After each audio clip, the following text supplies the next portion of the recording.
Okay. All right. Hi, everyone. Good evening and welcome to your official first training session for this cohort, the Synergy Squad. I was about to say team, but I knew I won't say team. Okay, so my name is Olawumi Adeleye, and I will be taking you guys Scrum ceremonies. So usually before we start anything, we try to make you even understand what you want to do so you can have a good idea and knowledge of how to start doing it and doing it yourself, right? So for Scrum ceremonies, when you hear ceremonies, what's the first thing that comes to your mind? Anybody? Anybody? Just be as literal as you can. Feel free to unmute and speak. Anybody, when you hear ceremonies, what do you think? Gathering together, Okay. party. Beautiful. I'll take gathering together. I will take the O and B. That's fine too. Who else? Thank you. And please, before you speak, I'm happy for you to tell me who is speaking, so I'll know. Okay. Sounds like Laura. Yes, Laura. Perfect. I'm beginning to pick Laura's voice, AB's voice. That's what I'm saying. The more you talk, the more I get to pick your voice. So yeah. Who else? Anybody? When you hear ceremonies, what comes to your mind? Don't be shy. I'll call people at random if you don't speak. I say party. Okay, beautiful. Party after party. But day after, I have my people here. Okay, that's nice. All right. So when you hear Scrum ceremonies, it's a different ball game. If you hear just ceremony, you'll be thinking it's a gathering, like an event or something. And guess what? That's why I like Scrum. You're not far fetched. Yeah, it might not be a party, but it's an event. It's a gathering. It's coming together. That's ceremonies actually. So, but before we start, I always like to give a bit of ground rules, nothing out of the ordinary. So, once again, my name is Olawumi Adeleye. I'm a professional Scrum Master. My MBA is in management, my MSc in project management. I'm a certified Agile project manager, um, both the foundation, practitioner, everything. I am for Blue Sky, I'm a program head, that's head of programs rather, for the Blue Sky. And for the advanced, I am an Agile delivery manager and an Agile project manager, a mentor, and a Scrum Master also. All right. So my ground rules, my first ground rule is please ginger yourself. When you're in a session, no matter the session, try and actively listen and participate. It helps you a lot. So it will help you, want to digest what is going on. So you need to ginger yourself. Try and participate. Try and be attentive. Take in what you can. You can't take everything in because I'm going to be talking a lot in the next 2 hours. So you can't take everything in, even if you're a magician.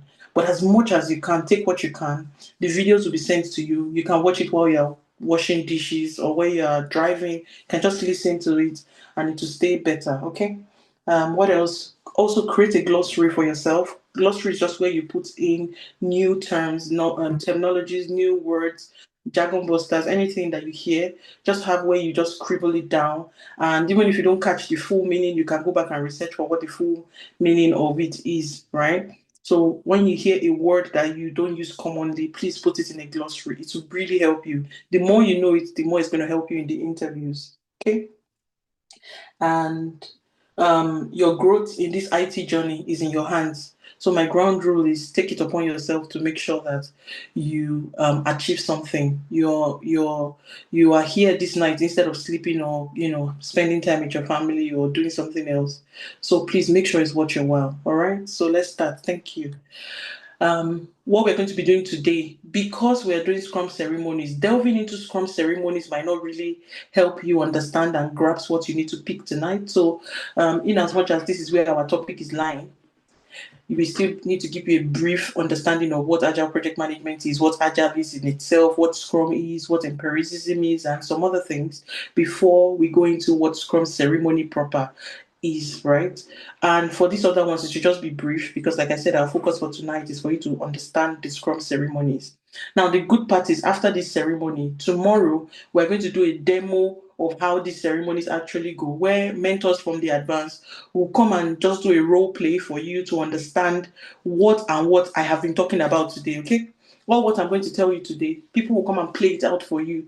So please grasp as much so that when they're playing it out for you, you'll be understanding a little bit what I'm doing. It might be like two different things because hearing is different from doing. But with time, When you start becoming a pro, I'll be here. I'll be able to look for all your trouble when it's time. All right, so let's get into it. So, what is agile project management? So usually I don't like throwing people off their feet. So I'll give you literal meanings of what these things are, right? Agile project management is just a simple approach where you do things little by little within a time, another time, right? Breaking down things iteratively. I'm dodging, using the word iteration, but in simple terms, iteration is repetitiveness. When you repeat something over and over again, that's like iteration, especially if it's in a fixed duration. So if I repeat doing something every week, that's an iteration. If I repeat doing something every 2 weeks, that's an iteration. But I'll give you the acceptable iteration as we go within, the agile space. So agile project management is a flexible iterative approach that breaks down projects into smaller manageable cycles called sprints.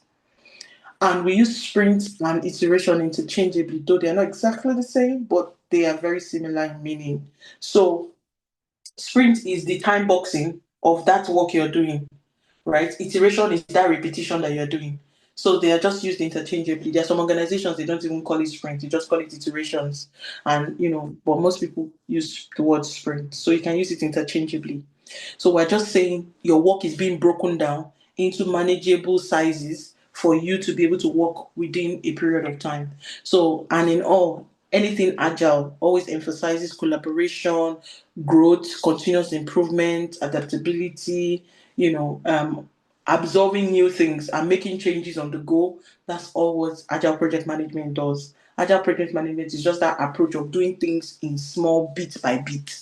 I am always going to repeat what I'm saying over and over again so it can sit somewhere in the mind, right? Agile project management, doing things, big projects, small projects, doing them in chunks, in sizable chunks, so you can see the development. So yeah, let's picture building a house. When you want to build a house, do you build a house in a day? It's not possible. You start with the planning of the house, just maybe architectural plan and all that. You do a bit of the foundation, do it, make sure it's solid, put all the 10 feet inside it or whatever you're doing inside your foundation, make sure it's standing as it is before we start saying, okay, let's start raising it gradually and all that. Okay. And before you do this, you already have in mind a bit of picture of what you're planning. Are you planning to build a bungalow? Are you planning to build 50-story buildings? Are you planning to do just a duplex? So the foundation I would do for a 50-story building will be butchery, like very tight. It's different from the foundation I would do for a bungalow or a duplex. So all these things matter in your planning. So they are just saying in agile, we do things bit by bit. A little bit of planning, you do it. A little bit of planning, you do it like that. But when we talk of agile and all, I cannot talk about agile without talking about, the traditional method, which is the waterfall. So just further into what agile is an iterative approach of delivering a project throughout its life cycle. It helps team deliver projects faster. That's why. So when I mean project faster, like this screen that we are on, right?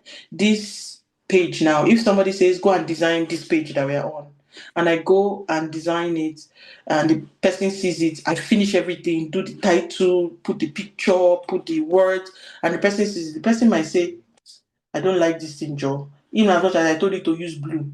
Maybe it's royal blue you should have used. Maybe it's this.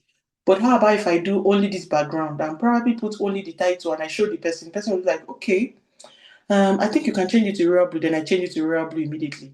The person is already working with me and liking it. Then I say, okay, which font should I use? The person tells me, okay, I think go and use any font you like because I'm not sure. Then I use the font. I do only the first or 2 or 3 words and show the person, do you like this font? The person say, okay, I think I like this font. Okay, do it with this font. Then I'll go ahead and do it. Unlike when I just give the person throws the work away as trash. Now I'm giving you the minutest thing just for you to understand. In Agile, we just do things small until we build the big thing. But in waterfall, you do everything at once, right? So I'll explain a bit of what waterfall, is. Waterfall is the original, traditional way of doing things. Remember, like architects, if they want to build a bridge, they can take 3 to 6 months to even plan the bridge first. Just the planning can take 3 to 6 months before they now start looking for the staff that they will use. That's the workers that will do it. Before they now start drilling the hole of into the water, doing the test, making sure everything goes before they build the bridge. But in agile bits, these days you hardly see somebody using agile for bridge, but you'll be surprised that agile, everybody's embracing agile with every little thing. Anyways, let's not digress. So waterfall is that long process of doing things from beginning to the end before you involve the customer, to look at it. So in waterfall, customer comes at the beginning, this is what I want, and then you go and do it. Then when it's totally finished, you show the customer what you've done. And when the customer sees it, there's a very high chance, don't get me wrong, waterfall is not bad, but usually there's a high chance the person will say, I don't like this, I don't like this, I don't like this. And there are sometimes you might not be able to repair the thing. I'll use the house again as an example. I've told somebody to go and build a duplex. I'm the customer and I said, oh yeah, Laura, go and build a duplex for me. And I want it to be 5-bedroom. I want it to have a pool. I want it to be cream color and mixed with brown. I want it to be this, I want it to be that. Then Laura might ask me more questions. Do you want to have a BQ at the back? Do you want to have a security gate? And all that. Laura will ask me, because that's waterfall. It doesn't mean they will not ask questions. Then Laura will go plan, finish building the house, then call me to come and look at it. Then when I sit, I'm like, hey, what is this? Yes, I know I told you to build a 5-bedroom, but I expected the edge of this place to curve. I expected this one to happen here. And at that moment, what do you think will happen if I'm maybe very rich and I don't mind them, doing what I actually want? They'll start breaking things, start moving back. Now that's waterfall, right? But in agile, this same thing, I will sit down. I'm sorry, Laura will sit down and ask me in total questions. Okay, yes, you want the security, but the security gate, do you want it to have a toilet? Do you want it to have a this? Do you want it to have a that? When she has all this list, when she does only the plan drawing first, she'll come and show me. At that time, she shows me the plan, the architectural drawing. I would have seen that room 5 that I'm saying needs to be curved. It's not curved. They'll say, I want that edge to be curved though. This, see, from planning, you see that nothing is going to be broken, because from the beginning, I've seen that place is not curved. Even worst case scenario, even if I start the foundation and come and show you and you see the foundation, that edge, the corner, because I have children, I don't want my house to have sharp edges. Make everything corner. They can see it immediately and make the amendment. Unlike when the house is already standing. Imagine a full standing house, then you start telling me to curve the edges. Those kind of things is what we are now trying to avoid with agile. So in agile, it raises that waste. It raises that time wasting. Remember that the people that are building the house too, your workers, if you extend it and say, you start breaking this side, you still keep paying them. So to avoid that wastage of money, that's why people started transitioning into agile. Now let me just take it back a bit to tell you that, like I said, those that are already very expert in waterfall, it doesn't mean you can't use waterfall for bigger, larger projects. But agile is more for complex projects that small things will be shocking and be showing, and instead of being confused about the requirements and all that, you can keep asking questions. Now in the agile side of things, you see that from the beginning, it's just a linear curve. Bang, bang, bang, bang, bang, bang. That's all. But you see, agile, remember we said iteration. What did I say iteration is? Anybody? Another word I said can be used for iteration. Repetition. Anybody? Repetition. Repetition, perfect. So you see, this is a cycle. Repeat, repeat, repeat, repeat, repeat until they launch. They will keep repeating from these requirements. They keep repeating like this. Go, go, go, go, go. So they test. So the testing comes where I have written this.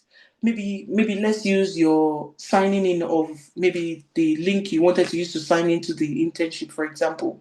Would have tested to make sure that if Laura puts her password, or if Victor puts his password in it, it will work if it is Victor's password. But if Victor uses the wrong password, it should be able to pop up something to say, at that time that they were doing it, somebody would have tested it to make sure that it's working. But in waterfall, they'd have finished everything before they start testing, right? But in agile, you keep testing on the go. You keep testing on the go. That's just the main difference. Like I said, it's not to tell you that the traditional or waterfall is not good. It's just saying that people are leaning towards this to avoid waste, to make sure that you carry the customer along. Now, my last example in this is I give AB a project and I give Victor a project, right? I've given both of them a project, and Victor, I tell them I want this project to be completed in 3 months. Then Victor goes and comes back in 3 months' time to show me the project. And by the time I see it, like I said, I probably don't like the color. I probably wanted another shade. I probably did not capture all the requirements I needed. But whereas when AB started, she showed me this is what I want to do. I said, okay, go ahead. She did the first stage and came back to show me. I said, okay, yes, I like this one. You know what? Add this to it. Sometimes when somebody is doing something for you, the more you see it, the more you have ideas. So the difference now between the waterfall side of things and the agile side of things is in waterfall, the customer is not involved from start to finish. But in agile, the customer is working with you. Like almost, don't get me wrong, you're the one doing the delivery side of things. But the customer knows what you're doing at every stage, at every cycle. The customer is involved. And I'll tell you where the customer gets involved. It is during one of those ceremonies which we're about to go to. So all this my talk is because of that same ceremony. I'm just trying to break and give you a mental picture of how this thing works, right? So in simple terms, agile, one-way street, is linear waterfall, one-way street is linear in nature. Agile involves continuous iteration. That's all, right? And we're moving on. So now, those two things I've explained, which is agile and waterfall, they are project management methodologies, right? So the two project management methodologies is agile and waterfall. However, in BlueSky, we use the agile side of things, right? So agile is now having lots of framework. I need you to understand the difference between agile, Scrum, all those kind of things. So agile is a methodology, and that methodology has several frameworks. So these are few examples of the frameworks in agile. So we have Scrum. I'm sure most of you have heard Scrum. Some of you would have heard Kanban. Some might have heard Lean, but most people will not have heard maybe Extreme Programming, Crystal Framework, DSDM. That's this Dynamic System Development. It's called DSDM, FDD, Feature Driven. They are all different types of frameworks in Agile. And also now in BlueSky, we use Scrum. We use a bit of Kanban where needed, but we use Scrum in BlueSky as a whole. Now, Lean is usually used in manufacturing outfits, any manufacturing, because Lean is like removing waste. So that's why it's really, really used in manufacturing. We have other ones that is called SAFe, which is Scaled Agile. That's in PIs. You will learn that as you go. But SAFe is usually used in combination with Scrum, Kanban, and all. So there are lots of frameworks in Agile. I just like to show this, this is Krista, this is SAFe I was talking about now. I just want you to see that Agile is the umbrella, but the biggest umbrella is project management, right? So under project management, we have two main methodologies, which is the traditional or waterfall and agile methodology. Now, under agile, we now have all these numerous frameworks, and the most popular is Scrum, next to Kanban and Lean. Then some of these are actually popular depending on what the organization needs it for. Okay. So, and we are moving on. So, what is Scrum? Because you need to understand Scrum before I teach you Scrum ceremonies, right? So, what is Scrum as a whole? What is Scrum? So I'm sure you guys have heard a lot too about Scrum, just Scrum, but you don't know what it really, really means. So Scrum is just a simple framework, just very flexible framework that we use to help teams to work together, right? As you are now, you see that we're already putting the Scrum Masters in the forefront to help you guys collaborate and work together as a team. That is Scrum. A framework that is used to help people, that's help a team or a squad, as you guys are calling yourself. But guess what? Even in my organization, we use squad, we don't use team, right? But we still say team, or it's squad. So I was really impressed yesterday when you guys said scroll. I was like, okay, these are my people. Okay, back to this. I digress. So Scrum, as I was saying, is just bringing teamwork together, people working together to deliver a particular project in small, manageable pieces. Now, here on, you'll be hearing small, you'll be hearing iteration, you'll be hearing incremental, because that's all what Scrum is about. So what is Scrum? Scrum is a framework designed to help teams collaborate in complex products iteratively and incrementally. Now, we already know what iterative is to an extent. I said repetition, doing things within a duration repetitively, right? Incremental is now that bit by bit that you're adding to it. So if you tell me to draw a girl, for example, let's imagine how we draw a girl when we're younger. We draw the head, if I increase it and add the neck, that's an increment. I like project management a lot. The word actually means what it is. When you say incrementally, addition, right? Adding things to something. So if I do a phase 1 of something, phase 2 of something, phase 3 of something, I'm bringing them together. It's not like phase 1 will be standalone. Phase 1 continue, phase 2 continue, like that. So that's why we keep saying that anything Scrum is done iteratively and incrementally, bit by bit by bit by bit. Okay? So Scrum helps teams structure and manage their work through a set of values, principles, and practices. That value, principle, and practices, I'm going to give you as your first task. Please note this. So as we're going, I will tell you the tasks to do. Okay. So the first task is the Agile Manifesto, which you see all your values, principles, and practices. You go and learn and tell me what is in the Agile Manifesto, one, and then you will tell me what is in the Scrum Guide, okay? When I get to Scrum Guide, I'll give you that task. But the first task, Agile Manifesto, okay? Go and learn it, thank you. So it is one of the most widely adopted Agile frameworks, that's Scrum now, as it is easy to understand by many organizations. It has a simpler methodology, a simpler framework rather, is why a lot of people embrace Agile. So we're moving on. Now, I want to describe the whole of Scrum for you with this picture. And I'm going to dwell on this for some 10 minutes or something for you to understand. But I want us to move as fast as we can. Please, if by any chance you don't understand anything, I don't mind you interrupting me and asking me the question, okay? So Scrum framework, like I said, is a set of rules, roles, events, and artifacts used to implement an agile project.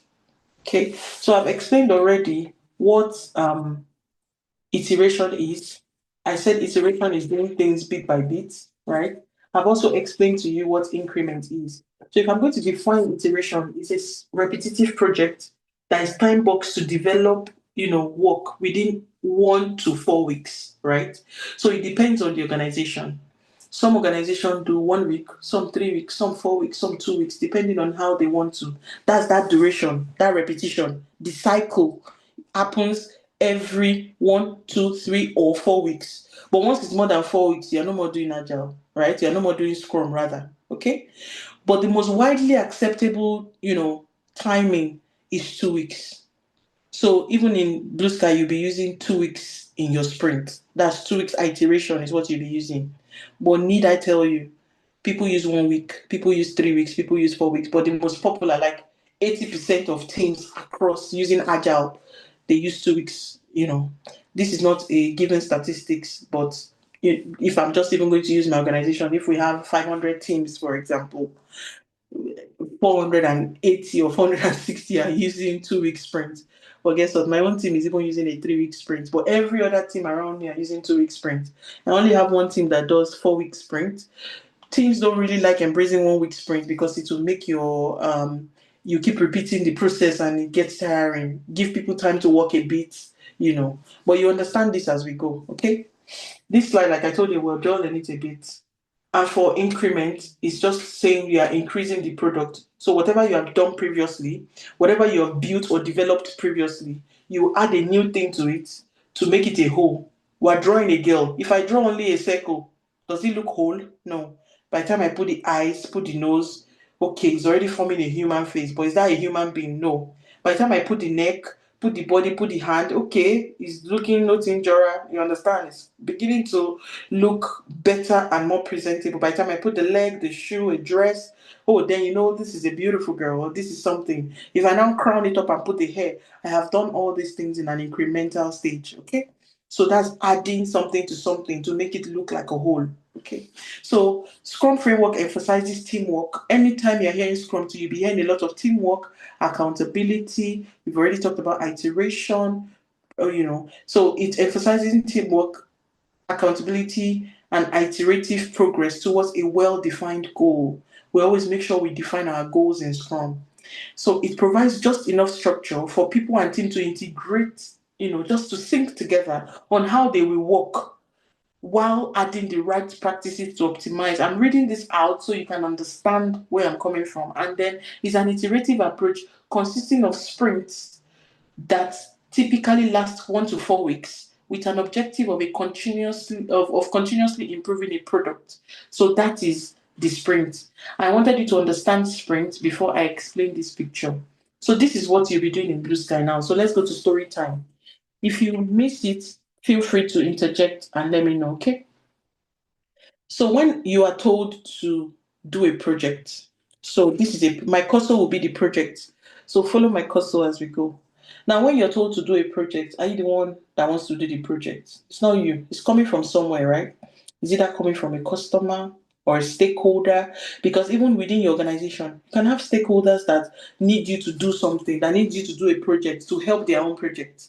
So it can be an internal stakeholder, it can be an external customer requesting something, it can be within the teams, it can be coming from the executive, it can be coming from the users. So anywhere work is coming from, all these people can give you a project. So let's use the word maybe executives this time around, or let's even just use stakeholder, because guess what? Even executive, the team, the users, because they are all stakeholders, right? So the stakeholders of the organization, the execs, they have given us a project to do. But how does the project get to Victor? Or how does the project get to um, anyone? Ebumo, sorry if I'm murdering your name right now. Emobo, yes. So how would the project get to the person? How would the project get to Dubem? When Dubem is like a developer or a Scrum Master or a QA or something, how would the project get to the person? So the project starts from who we call a product owner, because that project has to have somebody that is accountable for it, which is the product owner. So the executives will call this guy, this woman mopo. In a team, you can only have one product owner in a team. Yes, in a group you can have several product owners, but within your team, it's like a captain in a ship now. If you have two captains, you're on your own, but you can have plenty assistant captains. Okay? So these execs, they call this young man and tell him, or young man or woman, and tell, okay, you're the product owner. We need you to develop ABC, right? So this guy now comes to the team, all of us. When I mean all of us, let's say this is the Scrum Master, let's say this is the business analyst, let's say this is the software tester or the QA, let's say this is the data analyst, if need be, let's say this is the any role at all. Huh? So this is us. We are called the team. Okay. So this guy gets this information. Like I said, I'll be repeating this so that I can sink in. This guy gets the information of the project we need to do and comes to the team to say, this is what we have been told to do. Now, it's two ways. This guy can sit with these guys and elicitate all the requirements or carry his BAs along. Usually, a BA and a product owner, they are two different roles, but they can actually do the same common thing sometimes, right? So the product owner and the business analyst this time around goes back to these guys and, have a better conversation. If I'm going to use the house as an example, I keep using a house because it's something we can all relate to. I don't want to kick off with telling you a project that you'll not be able to understand. We can imagine a house. So remember, like I said, if the guy says, I want a a duplex or something. So somebody wants a duplex. Think of it. Will you just go and say, okay, I'm going to build a duplex? No. So this guy and the business analyst will come back and ask these people questions. Okay, you want a duplex. All right. How many square meter? How big? Do you want it to be cute? Do you want it to be small or big or whatever? How many rooms do you desire? Do you need some rooms downstairs too? Do you need upstairs? Do you want a kitchen downstairs and have another mini kitchen upstairs? Do you want a garden space? Do you want a pool? Do you want a security? These guys will be asking them questions upon questions.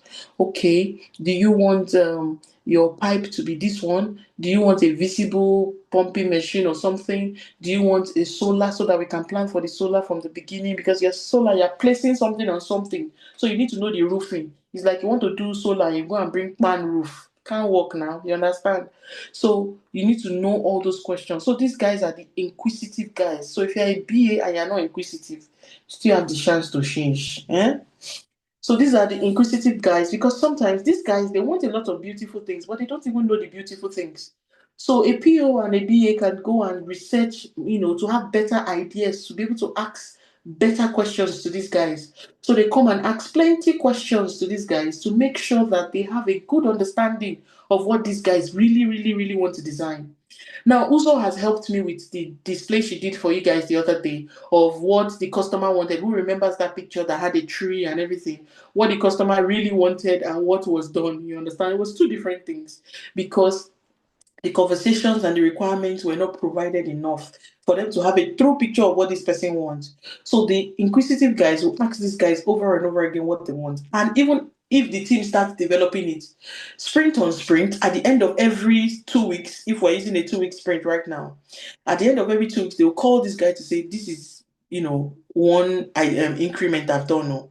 Do you like it? The guy will say, oh, I like it. Okay, but change this, and this, because they are involved in creation of that project. Okay, so let's move on quickly because of time.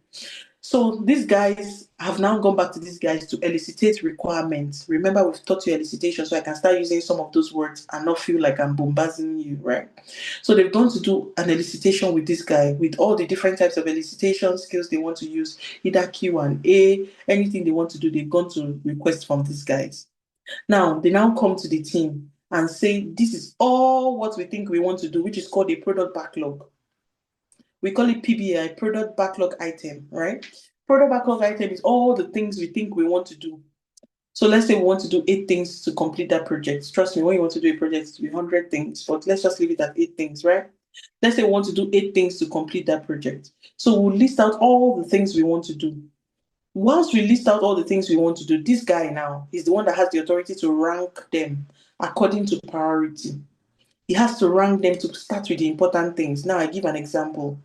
So let's say we want to build that same house and the first thing we want to do is painting.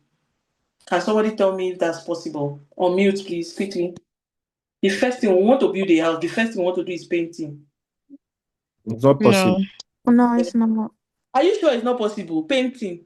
No, The first foundation first. Thanking you. We are getting there. Probably want. So at that point, I'm already even asking here that do you people have land? Some people don't have land and they want to build house. So we find out if they have land. Okay, then we'll say, okay, let's have a plan to draw it. So the first real work we're doing is the foundation. So in this 1, 2, 3, the foundation has to be the first thing safe. You understand? So we're doing the foundation. So after foundation, what are we doing? Oh, we need to buy all those cement, all those things that we need to do before we even start the foundation.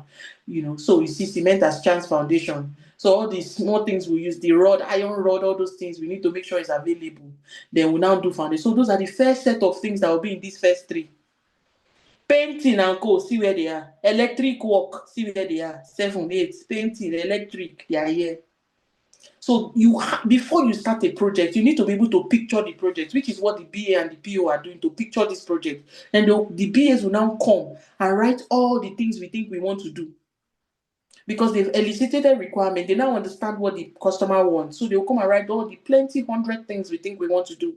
Then this big boy will rank it according to priority, because this guy is still communicating with the stakeholders to say what are the first set of things you need. And there are some times that you don't even need to ask that for some things, because first set of things you need. You can't be telling somebody that you want to start painting when you've not even done foundation. So those are the things that happen here. Okay, I hope we're getting the gist small. Now, the sprint planning, which is the first ceremony. This will help all my slides go fast. That's why I take a lot of time on this. So sprint planning is the first ceremony, right? Ideally, in quotes. I will counter this, but it's the first ceremony in quotes. So the sprint planning, all these things we think we want to do that are now ranked. We take only the rank to see that there's no blue here. The blue is under sleeping. Is these first few amber things that the team will now select and start talking about, then we'll now commit it that this is what we want to start to do.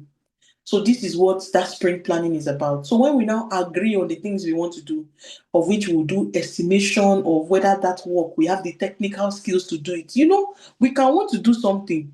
Let's say there's nobody that is very good with foundation. Will the person be able to do the work? No.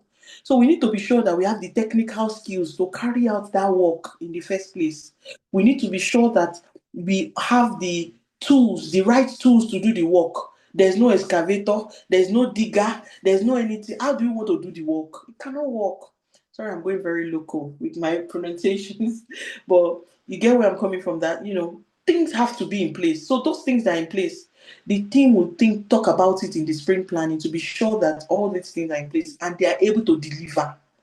There's one thing to give someone work. There's another thing. Have you not given somebody work before that the person did not deliver? The person did not have the technical skills. The person did not have the right commitment. The person does not have the right, framework to be able to carry out that thing. That's why the person didn't do that thing. Okay? So now all these amber things, we've brought it here and discussed it in the planning. We've estimated it. We've made sure that we have the skills to do it. All the tools and application we need to use to do it is available. The human resource that we need to do. Can one person build a house? It's not possible. So you need all these guys. You need the team, the full regalia. You need the full squad to come and work inside this work. Okay? Remember, the BAs have done their work. This guy has approved their work. Pick that word. The BAs have written all the things they want to do. The PO has approved this work. Now, in this small side here, Scrum Master has made sure this thing is happening. Be picking your role and be knowing what you need to do.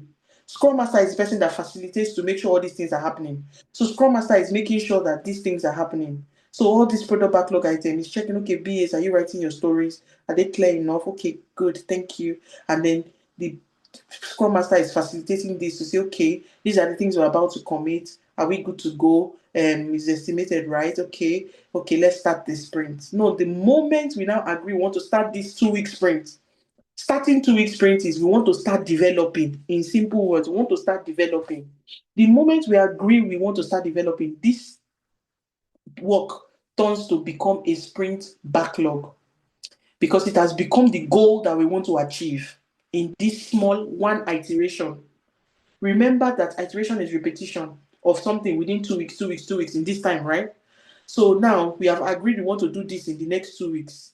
So the amount of work we're taking in these 2 weeks, considering that we can finish it within these 2 weeks' time, we can finish it and we have the knowledge to do it. So we have taken these things, the 3 things, 1, 2, 3, we have taken it that this is what we want to do. Then we start the sprint. It becomes our sprint goal. Then we start. The sprint starts. So once the sprint starts, now in this meeting, the QAs, they would have asked questions to be sure that these 3 things are testable. They are doable things. Are we sure we can do it? Okay. They'll be checking that, okay, can we test this thing? For example, if I use the example of the logging into the link we gave you to register. How about if you have registered, then you want to log in again, it says you cannot enter. So the QAs would have tested to make sure that it's entering 50 times. The QAs would have done negative tests too to be sure that if I use a wrong password, will it let me enter? All those kind of things. So the QAs are making sure the things that you're doing are testable. So once they agree, the developer too will ask questions to be sure, okay, where am I going to place it when I'm doing it? What am I going to do? How am I going to do it? Am I that house we're building? Are we putting it in the center? Are we pushing the house to the back? Remember, imagine if the developer did not ask this question during the sprint planning and the developer pushed the house to the back. Where do we want to have the swimming pool? Is it when we open the gates, bam, the swimming pool will just drive into the water? You understand? So all these foolish things that we're saying together has to have meaning. So how many houses do you go that you see the swimming pool right at the gate? Even if you want to put the swimming pool in your front, it will be by the side in the front. So all these things have to be in a location. That's where wireframe and co comes, but I will not digress into wireframes now. But what I'm just trying to say is the spot where those things will be, the developer would have been asking, because it's the developer that wants to develop the work. Gong, gong, gong, gong, gong, gong. So the developer will be asking those questions in this same sprint planning meeting. Okay, the pool will be at the back. So that means we cannot push the house to the back. So we'll push the house 4.5 degrees to the front of, I don't know the calculation, but you know what I mean. So all those things have to be in place before we now say, okay, it means that we can develop. Oh yeah, let's start. So we pick the work and convert our sprint backlog into goals. Then we start working for 2 weeks. Now, in that 2 weeks that we are working, every day, in every 24 hours, we do the second ceremony, which is called the daily Scrum meeting. Now, everybody will come and meet each other. Scrum Master, the team, the product owner. All of us will come and be doing this daily stand-up every day. Now, if the product owner does not feel like coming, that's fine. He doesn't have to come. But sometimes, if you're really working closely with your team, a product owner can join your stand-ups, right? Officially in the sense of it, okay? But it's not compulsory. The product owner joins your stand-up. The Scrum Master is facilitating this stand-up. The team are there to ask questions of what went well yesterday in the work you have done. Did anything not go well? What do you plan on doing today? Is there any impediment or any blocker that you're not able to work yesterday? Because remember, this meeting is every day, 24 hours, 15 minutes just to check in. That's the daily Scrum. We do it 15 minutes. This would have been happening maybe an hour or 2 hours, depending, but the duration is about 2 hours duration, within a sprint, right?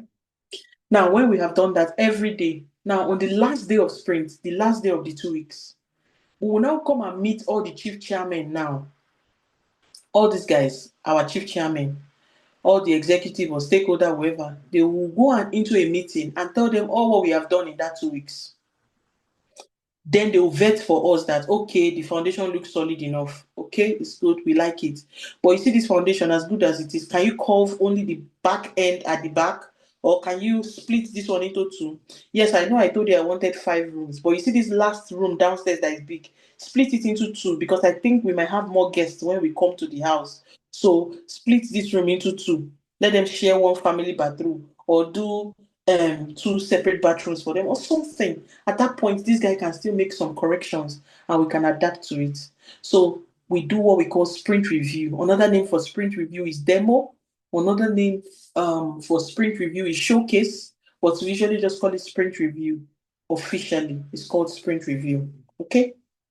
So at the point they have now reviewed it, then all the team members again, all of us will come back and sit together. Remember, during the course of the sprint, there might have been mago, there might have been wahala. Maybe I called the Scrum Master to help me remove an impediment or, just point me to the right direction. The person did not even answer me. Maybe I'm looking for the developer to help me do, maybe the person did not even cooperate, or the person just said, okay, I'll get back to you and never got back to me. I sent the person a reminder, the person did not get back to me. Maybe my system broke down and I've been calling IT. IT did not even respond to me. All those will come back and come and retrospect. Retrospective, when something has happened, come and think of the learning point of what has happened and how to make it better and adapt to new changes, right? That's retrospecting when you're thinking of something that has happened. So all the same, the full team again, PO, SM, BA, QA, DA, all of you will sit down together again and retrospect what went well, what didn't go well. Is there any improvement that we need to do or anything, right? So let's come back. In the daily stand-up, you're asking what happened yesterday, what did not happen, do you have any impediment, what did not go well within that yesterday, everything. But here, it's just what went well, what didn't go well during the course of the 2-week sprint. Remember, this one is like every day something. This one happens once at the end of the work. So these 2 ceremonies happen at the last end of the last day of the sprint. So let's come back. This Scrum ceremony we are doing, the first ceremony is sprint planning, the next is daily stand-up, the next is sprint review, and the next is sprint retrospective. There's one ceremony that is missing, but I'll show you why it's missing and we'll talk about it in the future, okay? All right, so let me say my story again because this is the start and end of anything outside of this is no more Scrum.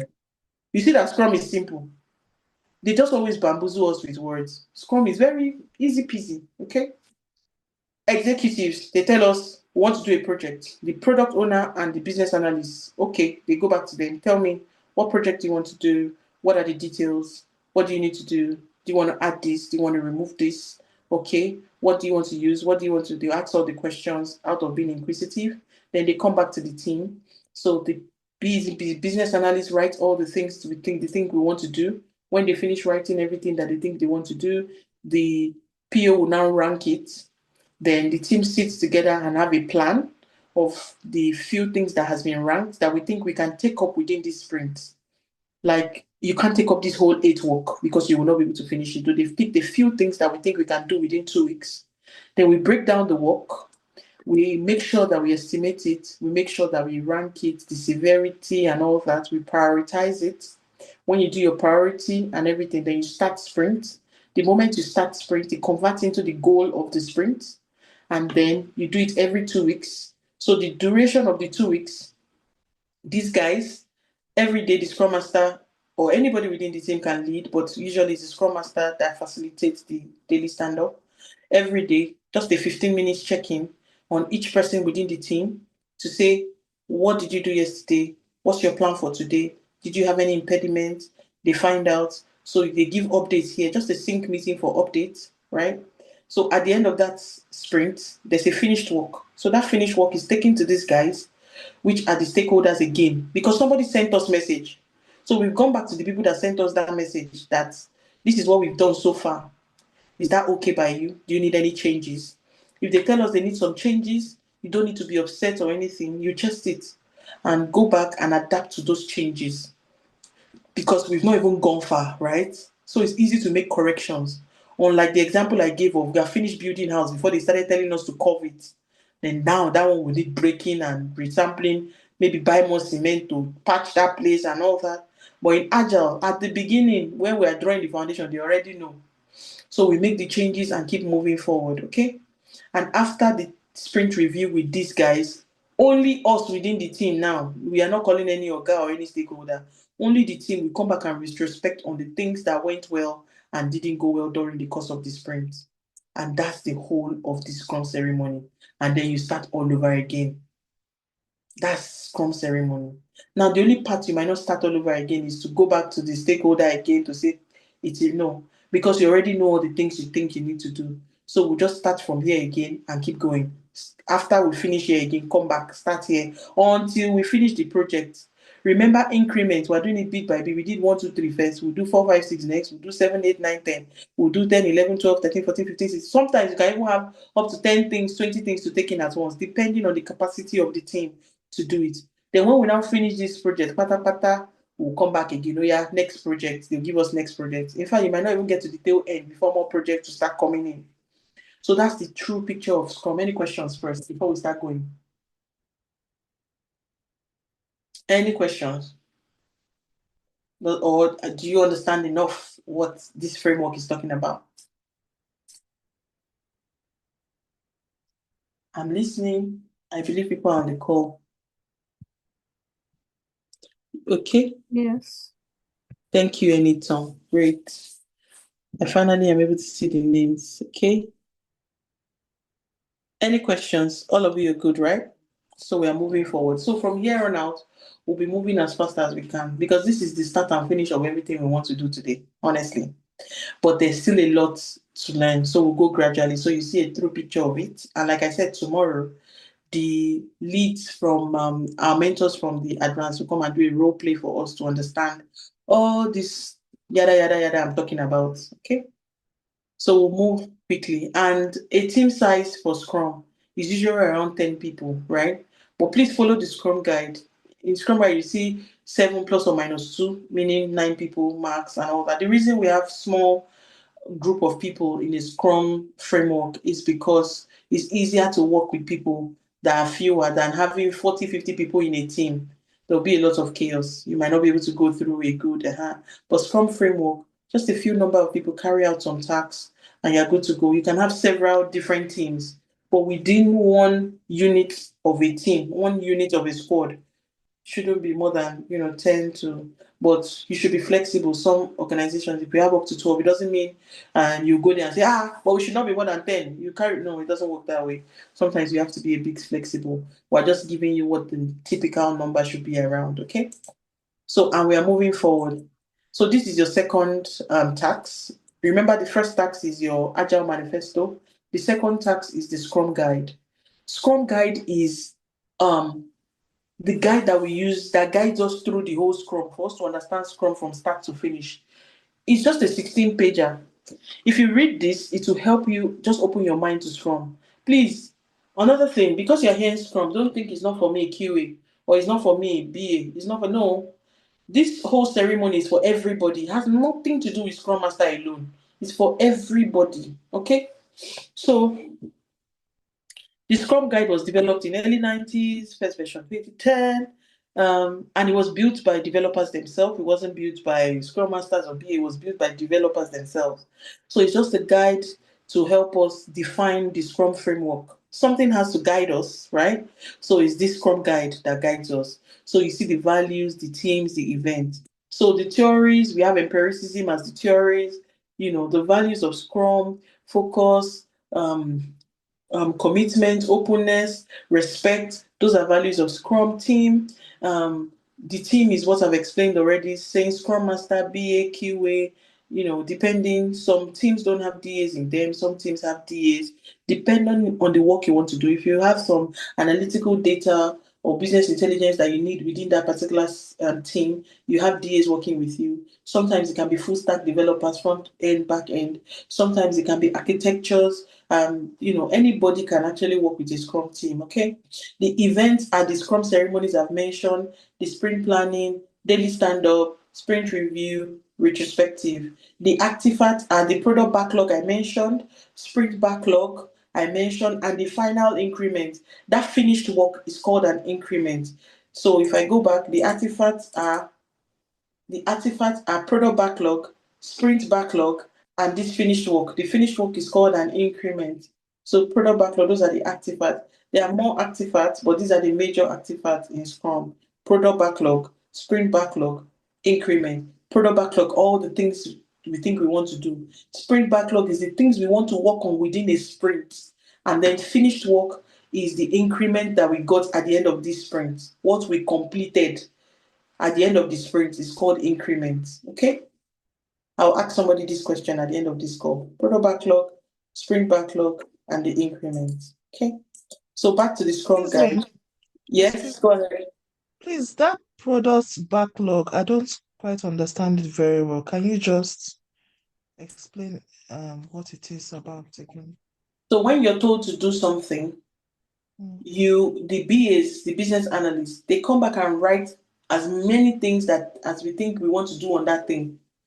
Like if we're building a house, because we just want to work on the foundation first, they will not write only foundation things. They will write foundation or maybe the architectural work or the cement or carrying it to linted or the roofing or the electric work or the painting or the borehole or everything. They will write everything, but we cannot do everything at once, right? So we'll now start picking the things we want to do at once. Now, mind you, they might not be able to write everything at once. They can just write the first few important things and keep writing as the team is going. They are writing because the BAs, they work before the sprint even starts. Remember, we've not even done sprint planning. The BAs are already working. Before the sprint starts, the BAs, they have to do the work first. So they are the first set of people so the first set of persons that work is the Scrum Master. The Scrum Master settles the whole team, integrates them. We're in sprint zero, and sprint zero is just same as onboarding, right? So as the Scrum Master is working, then the actual work, that's soiling your hands, the BA starts by writing all the things we think we want to do. So this list is all the things we think we want to do on these things. All the things we need to do, right? We'll list them out. So the BAs will start writing the stories on it.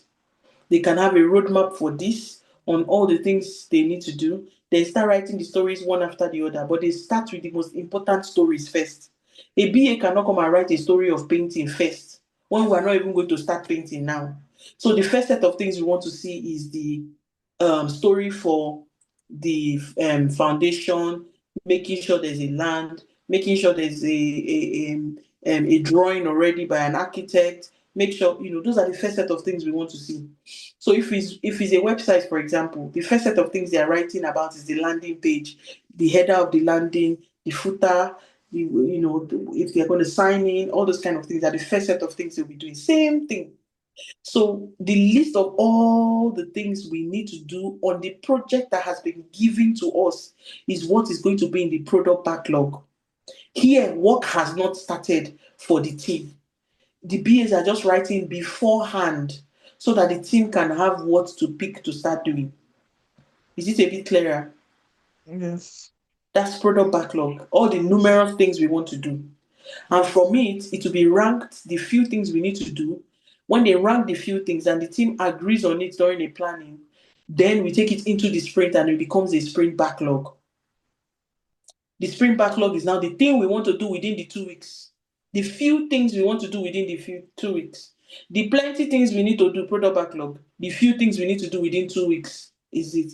The plenty things we want to do within the 3 months of the project duration. Any project that doesn't have time, scope, and what's the third thing? Somebody help me. Time, scope, and budget. Any project that is not a project. So there's a duration. So maybe the executive are saying we need this in 6 months or we need this in 3 months.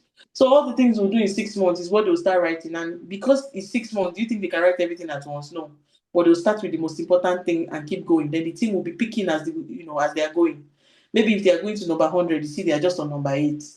So we're picking small until we finish the whole 100 that they're about to write. Okay. So all the things we think we want to do, the few things we've decided to do within the 2-week sprint, and then the work we have finished, the increments that we have created, the shippable increments that we have created within the sprint is what finished work is. Okay. And we are moving on. So the guide is just, they update it from time to time to help us with theories. The guys there are 17 developers that did this, but the main guys in front is Ken and Jeff. They are the main guys. You just need to know Scrum Guide. So please make sure you pick. So once you go to Google or ChatGPT, or you just ask Scrum Guide, just say latest Scrum Guide. I think 2020 is the latest, 2020, 2021. So yeah, 2020 is the latest. So you can just ask Google or any they'll give you Scrum Guide. 16 pages. In fact, some people have it just 8 pages, but 16 is large print, right? You are done. You read it. Is a read of 45 minutes. So if you dedicate less than an hour, you finish it. That's Scrum Guide for you. Okay. The Agile Manifesto I told you to read. Agile Manifesto is just telling us, what it is against what we want. So please read Agile Manifesto. That's your values and then the principles of Agile. It's different from the values of Scrum, right? So this is the value for Agile and the value for the principle for Agile. There are 12 principles in Agile. There are 4 values in Agile, 4 and 6. So I don't want to dwell in it because it will be me digressing too much because of time. Now we have what we call empiricism in Scrum. It's called 3 pillars of Scrum. So empiricism, when you say, has anybody heard the word empiricism before? Empiricism is just when you are doing something based on your experience or the reality of facts, right? Anything based on experience is what empirical means, right? So empiricism of Scrum is the foundation where Scrum sits. In Scrum, you must be very transparent. There are 3 pillars of Scrum: transparency, inspection, and adaptation. You can use a code word for this. I keep reminding people. I use TIA. You can use AIT. You can use anything. Just make sure you remember transparency, inspection, and adaptation. Please, if you don't take anything home today, please keep this in your mind. They can ask you during an interview or anything, but you should be able to know empiricism because it's going to help you speak on virtually everything you need to do during your interviews. This thing can be translated into 1001 things. So transparency is just in every process you're doing. Just make sure that you're open and you're visible for everybody that they can see it. And the method, one of the things we use for this is the board that we use, Azure DevOps. So in BlueSky, there are lots of project management tools that we use to show our work, right? It's just visibility for the work we're doing. So we have Jira, we have Azure DevOps. There are different ones. They are just the most 2 popular, right? So in BlueSky, we use Azure DevOps, which is a Microsoft tool. I'm sure you've heard Moji speak about it. You've heard Uzo speak about it. Uzo even showed you guys last week, if I'm not mistaken, how the board looks like. So you see that board, all the work you guys are going to do. You remember the work I was showing people that the BAs will write all the list of the product backlog is inside that board that they will put it. So in that board, it just shows visibility of what everybody is doing. So transparency, just make sure that in everything you're doing, in all aspects of the process you're doing, it must be visible to those that are controlling that process, which is you and everybody within the team. It must be visible. You can't hide things to your team. Be open-minded. So the things that we use for transparency is that board. Another thing we use for transparency is the daily stand-up. Maybe you have an issue and you're not speaking up. Then on the last day of sprint, you now say, I have an issue. I'm not able to log into the application to do the work. Are you not cheating the organization? If the issue happened on the first day of sprint or second day of sprint, are you not supposed to shout immediately, oh guys, that's transparency. Transparency is, in its word, it's just being truthful, being visible, being clear for everybody to see. The second thing is inspection. Inspection is teams must regularly inspect the work that they are doing. In simple terms, forget all this product, process, or the work you're doing. You should be able to inspect yourselves. How do you inspect yourself? With that same stand-up, you inspect yourself. How would the stakeholders inspect you? The sprint review. Remember that at the end of the last day of sprint, all of us packed ourselves to go and meet the stakeholder and say, this and this is what we have done. Those people will review what we have done and give us feedback, right? They will give us constructive feedback. It's not feedback that you take and be grumpy and be arguing with a stakeholder. Hey, I'm the owner of my money now. I say I want you to curve this edge. I don't want it to be sharp. Most houses have sharp edge, Abby. But me, I want it to curve. What will you do about it? Okay? So you won't grumble and say, hey, no. You do what the person wants you to do. But as a BA or as a QA, or the only thing you say, oh, okay, yeah, we'll make it curve. But however, the reason we make it straight is because of this. Are you still happy to make it curve? Because you need to also give your technical inputs. All right. So you need to inspect yourselves, and this business has to inspect you too. That's the executives or the stakeholder, the customer. There's inspection. So the inspection is during your sprint review. As a team, even with your retrospective, you also inspect yourselves to make sure that everybody is doing the right things and the work they need to do. You take back feedback and work on that feedback. If we say something is not working well, it's not just saying it. You have to go back and adapt to that change to make sure the thing is working well. That's where adaptation falls in.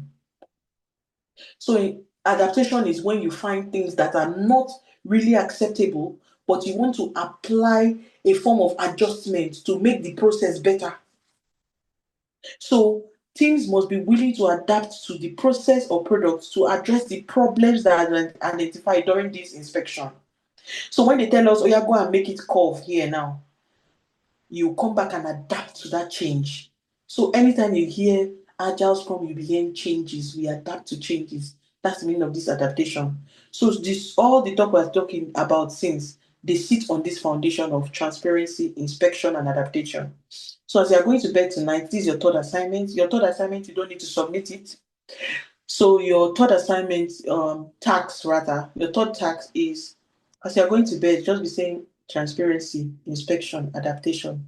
So that when you are in maybe an interview and they mention something towards empiricism, half of us, the best of us, will remember only transparency and forget inspection and adaptation because it can run off your head. In your mind, you think it's not possible, Abby. In interviews, the shock or the bit of fear makes people forget something they know every day. But if you keep saying it in your head every time, transparency, inspection, and adaptation. So between today and 24 hours time when we'll have the next call, keep saying this, recite it as your memory verse. So your memory verse for today is transparency, inspection, and adaptation. Oh yeah, or mute, let me hear you guys. I want to be sure somebody's going to say it tonight. It's important for me. Transparency, inspection, adaptation. Thank you. As they are going to bed, as they are going to Transparency, inspection, adaptation. hey, I like these people, correct. Just be saying it all through as you sleep because you'll be shocked, you just forget, and you'll be like, hey, and I know this thing, no. Why not adopt it now? Start adaptation now. As you're going to bed, let somebody, if somebody in your house does not say, Daddy, what are you saying? Mommy, what are you saying? Just know that you have not started reciting it enough. Just be saying it. As you are cooking, transparency, inspection, adaptation. As I just be saying it, let it stick. Trust me, when you wake up tomorrow and somebody say, you say, let me remember, you say, hey, I forgot, But if you have recited it too much, you will not forget. Okay? Very important. Like I said, it happens to the best of us. You will forget. Now, these are the Scrum values. Remember, I told you that the 4 Agile values is different from the Scrum values. Honestly, I would like to just mention the other Agile values for you guys.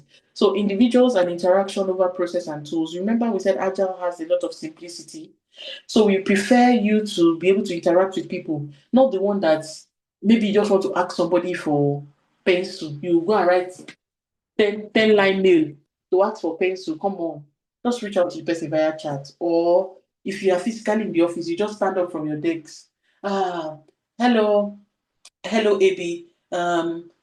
please, can I have a pencil? And AB gives you the pencil and you move on. But some people, they like, but please, it doesn't mean that you should not document things in sometimes if I ask AB for pencil via chat, it stays on my chat.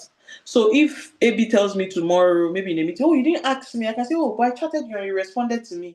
It's an evidence. So don't get me wrong. I am not saying you should not have evidences or something, but there are some things that are quite casual, right? We prefer you to have that interaction over a lot of long processes. So it doesn't mean processes and tools are not good, but we prefer you to have quick interactions, with it. Then working software, saying something that is working than going to sit down and write a 10-pager document. In agile, things are simpler. In working, we work almost immediately as we're going on the go, because we are doing things iteratively. We are doing things repetitively. Customer collaboration. Remember in agile, I told you that the customer is starting with us from the beginning. We ask the customer all the plenty questions. After 2 weeks, ordinarily, we've called the customer again. Oh, yeah, come and see what we have done so far. So customer collaboration over long contract negotiation. In waterfall, you see this contract negotiation. It doesn't mean now. Please always know that this is not meaning that it's not valuable. All these things here. It's just that it is more preferred to have customer collaborating with us than wasting time doing long negotiations and responding to change. Remember, I told you about adaptation. This is just saying adaptation is better than waiting to follow a long plan. While all these values on the right are good, we value the items more on the left when it comes to agile. So it's just uncovering better ways of developing a software. That's agile values. This is what agile values over this. It doesn't mean these things will not happen in this own bit, but agile values collaboration over anything. Then all the principles, you must read all the principles. See the first principle, for example, our highest priority is to satisfy the customer through an early and continuous delivery of a valuable software. You see, customer is king everywhere. So this is the same thing. You must satisfy your customer, because if I satisfy this customer and build this lovely house for this customer, the customer will refer me to somebody else. So please, customer is king. When you're in an interview, I must be putting interview things for you, because the purpose of you being here is for you to catch the job. In an interview, if you're explaining things and you're putting in, and we make sure the customer is satisfied in what we're doing, we get clarity from the customer, the person that wants to recruit you is happy, because you're already saying the things they want to hear. I don't know if you get what I mean. So you need to understand how to communicate during interviews with things that you are, these pieces things, whether you're a QA, whether you're a BA, these things are very, very important to you. That's why if you notice in today's invite, I put there, this is for everybody, not for only Scrum Masters, because people can be thrown off hearing Scrum ceremonies. The meeting is for every other person, not even the Scrum Master. The Scrum Master is facilitating it. So the meeting is for all of you, okay? So transparency, inspection, and adaptation. Thank you. And we are moving on. Now, the Scrum values, there are 5. Courage, focus, commitment, respect, and openness. Courage is just the team. Now, read through this, and I'll tell you how they are related. Let's do this in a minute. So Scrum team members, they have the courage to do the right thing and work on tough problems, right? That's courage, when you're courageous to do things the right way. Focus is everybody is focused on the work and the sprint goals as a team. Commitment is when people are personally committed to achieving the goal. Respect is when you respect each other and you're capable. You respect each other's capability and making sure everybody works independently. You're not micromanaging people. You see, in how we do management work, no, we don't do that type of management in Scrum. You don't micromanage people. You just respectfully manage people. In fact, we don't use the word manage in Scrum, but you make sure that you put your team in a position of trust and respect where you can make sure that people are doing what they need to do. Openness is stakeholders agree to be open about all the work that they are doing and all the challenges they are facing. Now, the problem is, if you don't respect me, for example, in the team, maybe I want to contribute something and you just talk me down. So I'll use Laura. I've been using it for you for good example. I want to use you for bad example now. So let's say Laura and Okoyemi, they're facilitating something. Please mind you, in a team, it should be one Scrum Master, but because you guys are half-half, that's why we're having more than one Scrum Master. But ideally out there, please don't go to an interview and say, in my team, we are 3 Scrum Masters, or we are 2. No, it doesn't work that way. Please, in your team, you are 1 Scrum Master, okay? Because you have only 1 Scrum Master. I just needed to chip that in so that we don't forget. Now, I'm in a meeting and I want to contribute something. Let's say it doesn't really make too much sense. And Laura says, no, we can't even do that. And everything. I'll feel disrespected and I'll keep quiet. The next time in the meeting, if you tell me to speak, I won't contribute. And the moment I don't start contributing because I feel I'm not respected, I'll lose commitment. Are you seeing how they're related? I'll lose that commitment because your goal is no more my goal. I've been shushed, I've been shut down, right? So when you're talking to people within the team, whether you're a QA, you want to respond to somebody, or you're a B, you want to respond to somebody, or a D, you want to respond to somebody, you're an APM, you want to respond to somebody, please don't talk people down. Make sure you respect people's feelings when you're talking. It doesn't mean your opinion, is what everybody's going to take continuously, but you need to make sure you respect people's feelings. Be professional when you're talking to people. Don't shut people off because once you lose, somebody feels disrespected, and you cannot think for me. You're the one that offended me. So why do you want to think for me whether I feel disrespected or not? I feel disrespected. I feel disrespected. So the moment I feel disrespected, I start losing focus. I'm no more committed to the goals of the team. I'm not courageous to share my words and explain my problems because I say, if I tell them that application is not working now, they will talk me down and say, I'm probably the one that broke it down. Then I will not be open again. I'll be hiding my work. I will not perform as I should work. You see why all these Scrum values work together? From respect or to courage or anything, you need to make sure that you are professional in dealing with your teammates. You have met each other yesterday. Your professionalism starts yesterday. Please make sure you're professional in dealing. It doesn't mean you guys will not be casual at some point. It doesn't mean you'll not goof around. In my team, we goof around, but it doesn't mean we'll be less professional or shoot anybody down, okay? Every idea is valid. Anybody that is a grown-up, even that thing that you think is not valuable to me, you can ask further. Oh, why did you say that? Do you want to explain better? You understand? And when the person explains, 80% of the time you now say, oh, this is the angle this person is coming from. So be patient with people, let people hear their mind and speak, and make sure that you're cautious when you're addressing people. Okay, very important. Okay, so now I've spoken about the roles. The product owner decides what to do for the team, the scrum master focuses on how to do the work better, and the whole team, they do the actual development work. These developments now, we call them developers, right? It's called development team. Though there's a role that is called developer. But right now, more recently, rather than saying development team, we just say developers, right? But the development team includes the business analyst, the QA, the BA, all of you doing the actual work, the people soiling their hands. Guess what? Let me make a joke. These are the two lazy people that don't soil their hands, right? But guess what? We do a lot of work. So these are the people that we don't actually soil our hands, but we make sure these things are happening. These are the bad guys gone that are doing the real work. Okay, so that's that. So for now, what is a Scrum ceremony? Remember, I told you guys, Scrum ceremony is not Owambe. Mba. The Scrum ceremony, they are just meetings. When you hear ceremony, meetings, events, that's what it's talking about. So they're just meetings specifically organized to ensure the Scrum team are in sync with executing the development of a product. So you're just coming together to have a meeting to discuss how this project is going to be done or how the product is going to be developed. That's a ceremony. So when we say Scrum ceremony, we're just saying meetings, events, sync meetings, ad hoc meetings, anything, but the real word is events and meeting. That's what Scrum ceremony is. Anywhere we want to take it to, or short notes, say anything, we are just trying to say all the events that needs to happen for the team to be able to develop a product. That is what Scrum ceremony is. Okay, so Scrum ceremony helps the team to get work done in a structured manner. Please underline the word structured.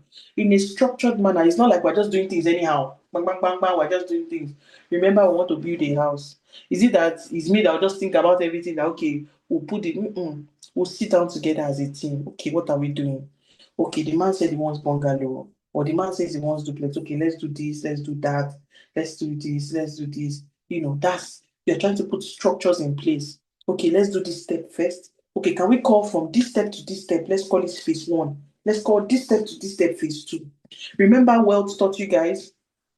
Remember what he told you guys, today when Welt was taking you guys through initiation, planning, execution, monitoring and control and closing. Now that would have been for the waterfall side of things. but it also sort of applies, here, because you do a bit of planning. You won't do long 3 months planning because just short planning to put things in place. That's the structure that you're putting in place. So help Scrum team to get work done in a structured manner and to help them set expectation, empower the team to collaborate effectively. Collaboration, 2 people talking together, 3 people, 4 people, 10 people speaking together to synchronize and ultimately to drive results at the end of the day. So Scrum ceremonies are done within the context of a sprint. We've said what a sprint is, right?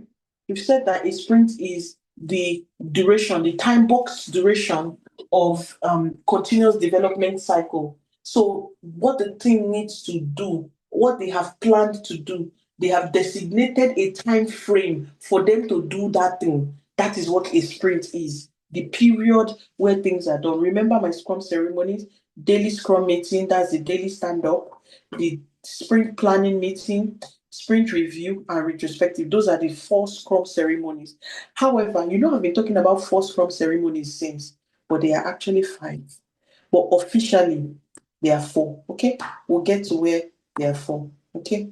So, back to what the purpose of Scrum ceremonies are. I've already mentioned it. So from here on, we'll be moving fast with the slides so that we can, meet up the time and not overrun too much. So what is the purpose of Scrum ceremony?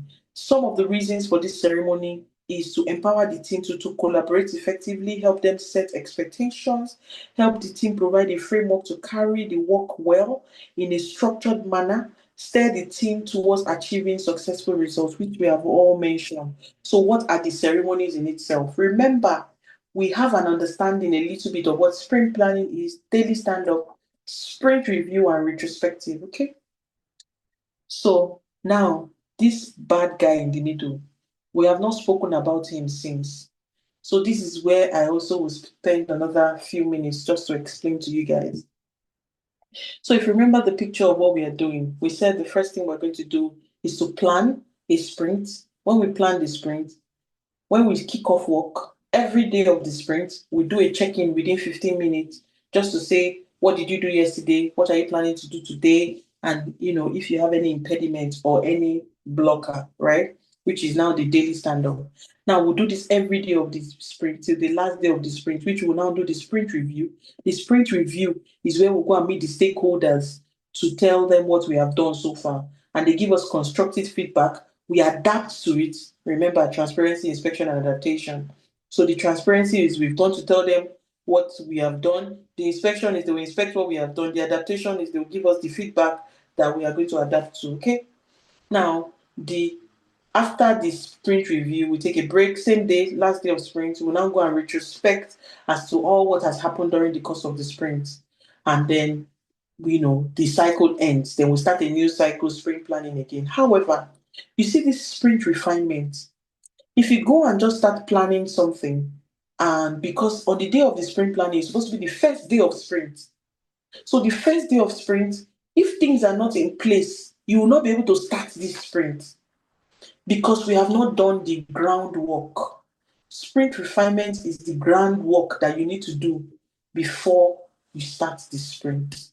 Now, ideally, if you check the Scrum guide, it's not in the Scrum guide, sprint refinement. So sprint refinement is not there because it is just an ad hoc ceremony that is important for the team to do before we can start up a sprint. So refinement is just that product backlog, the long list of all the things we want to do. We will sit down and look at the details of that work, check the description, check how big the work is, if we can do it. So just like the word is, just like if you want to make gold, you have to refine the gold, right? We have a lot of work we want to do. We need to refine that work to make sure that we're able to start working on it. So this refinement, some people call it backlog grooming, this on this, but the ideal word is sprint refinement, in which we're just going to refine what is seated in that product backlog, what is seated in the backlog. We're just going there to have a bit of refinement as to what we need to do on this sprint planning day. So on this day of the refinement, the first story I've not spoken to you guys about user stories, so you have an understanding. So user story is a small amount of work you want to do within a sprint, right? So that work, that PBI, the list of the things in the PBI, they're all stories actually. Don't worry, we'll get to explain more to you about stories, okay? So sprint refinement, those stories, we'll check if those stories are something we can do within a duration of a sprint. We will check if it is big enough to finish, or small enough rather, to finish within the 2 weeks. We will check if it is something we can even do. We will check if it is something that we need to break down, because sometimes you can actually do the work, but the work is too big. Even foundation, to start and finish it in 2 weeks, is tight. So we can break it into two, that okay, that first down layer of putting maybe 2 lines or 3 lines of block, let it be the first phase. The second phase will now bring it back to the top in the second sprint, something like that. So if we need to break the work into two, we can break it during this day, and we will do it before the start of the sprint. So this is done before day one of sprint. So it is done sometime 2 or 3 days or 1 week before we start the next sprint. When you start dipping your hand into it, you'll be able to understand where I'm coming from. But I just want you to have a mental picture of it. I'm just taking my time to break down, to give you guys a mental picture of what a refinement is. We're just trying to refine all those stories that I showed you earlier, those amber and blue items that is in the product backlog. We are refining it so that we can start sprint. So when we have refined it and we have picked the 3 things we want to work on, then we'll now bring it on the sprint planning day and now say, okay, we are doing number 1, 2, and 3. Okay, now let's start talking about it. So number 1, the BAs will read us through it and explain what they mean there. The testers will ask questions, the developers will ask questions, and make sure it's going through. So sprint refinement, like I said, is just the refinement of the details, the description, the size, what else, of the work that we want to do.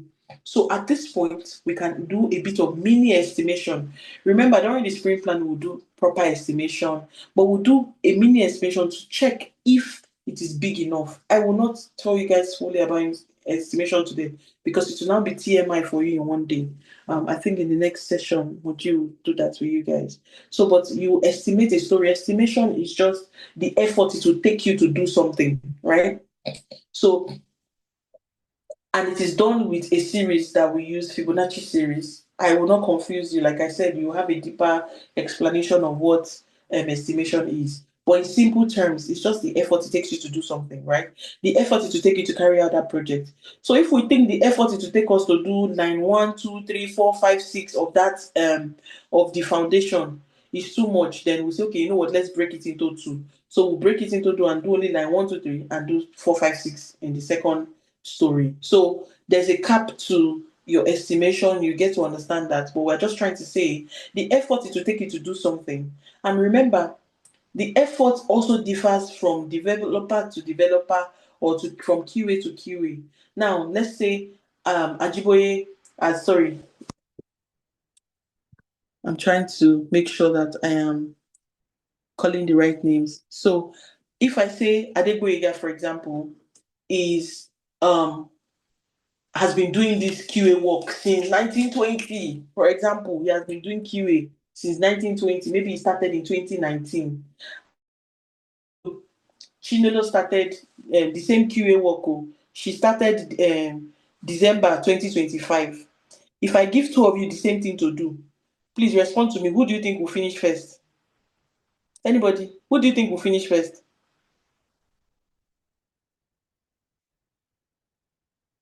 Ade. The other. Ade is going to finish first because he's already an expert. He has been doing this since 1920 now. But you see, Chinelo that just started day before yesterday, she will be slower to do the thing. So what she will estimate, the effort it will take her to do the story is different from the effort it's going to take Adegboyega. So that's why we don't copy each other's efforts. Make sure your effort is dependent or is independent on you, what you know you can do, your capacity, the thing you know you can do. Make sure that your effort is what you can do. So don't compare yourself to somebody else because you don't have the same expertise. So the effort to take me to do it as an expert is different from the effort. So if I'm going to be the one to conduct your stand-up, for example, or what Laura has been doing in the last couple of days, I will do it in a smoother way because I've been doing it for a while. Laura is just doing it, although she's already an expert. She's been scamming us since. She's very expert in it. So, but Laura just started just yesterday. You don't expect her to flow as much as Olufunke will flow because Olufunke has been doing it for a while now too. Okay, so the way it goes is the more expert you are will determine your estimation. I just needed to give you a bit of understanding of what an estimation is about. So at this point, we're just going to estimate the story, make sure it's something we can do and everything. We would have done it before the start of the sprint. So on the first day of sprint, we'll now start this. So this is sort of our number one, ceremony that we'll do before the start of the sprint. But when the day the sprint is going to start, sprint planning is our first ceremony officially. And if you fail to plan, you have just planned to fail. There will be no structure. The team will not know what to do. There will be no synchronization, no collaboration. You are doomed for a failure. There's no results, and that's it. So, sprint planning, you plan. Every day you check on yourself to make sure that you're following through with this plan. So people don't digress. That's why we do daily stand-up. So you don't go and be doing other activities. If you say you're going to do ABC and you come to daily stand-up and you're telling me you're doing XYZ, I'll ask you a question as a Scrum Master. Or even it doesn't have to be a Scrum Master, a QA lead or anybody can ask questions. Even your colleagues can ask questions like, oh, I thought you were working on ABC. Why are you talking about XYZ? That's why we do this daily stand-up for a checkup, right? So you do this checkup every day, and then on the last day, you meet the big boys to review and then retrospective within the team. All of you sit and retrospect yourself. So for sprint planning, is a 4-hour duration within a sprint. And the reason for this is because most times you have taken 2 hours from the sprint planning to do. So on the day you're doing sprint planning, it won't take you 4 hours. It will take you 2 hours, right? Because but you see, an expert team, my team has grown. For example, if I'm using myself as an example, my team in the office has grown. So we don't use more than 30 minutes or something because we have already done a bit of refinement. So we won't use more than 30 minutes to 1 hour to plan our sprint and start working. Okay, so for you guys, maybe your first day you're going to do it, you even almost take up this whole 4 hours. But with time, it will reduce because you get better at it as you do it every day. So usually 4 hours within a 2-week sprint, and the participants are the PO, the Scrum Master, and the developers. Remember the developers, I told you everybody's in here. QA, everybody's inside this developer. Daily stand-up, the same set of people, but it's done 15 minutes every day. Okay? 15 minutes every day. Your refinement is these 2 hours is actually 2 hours from here. Remember, it's not an official ceremony, but it's an important ceremony. So within a 2-week sprint, you shouldn't use more than 2 hours. Now, the sprint review, 2 hours too, but guess what? Stakeholder can give you a report back in 20 minutes, 30 minutes, and you're done with the meeting. Any meeting that you finish, don't try to elongate it to say, okay, it must be 2 hours because they said it's 2 hours. Okay?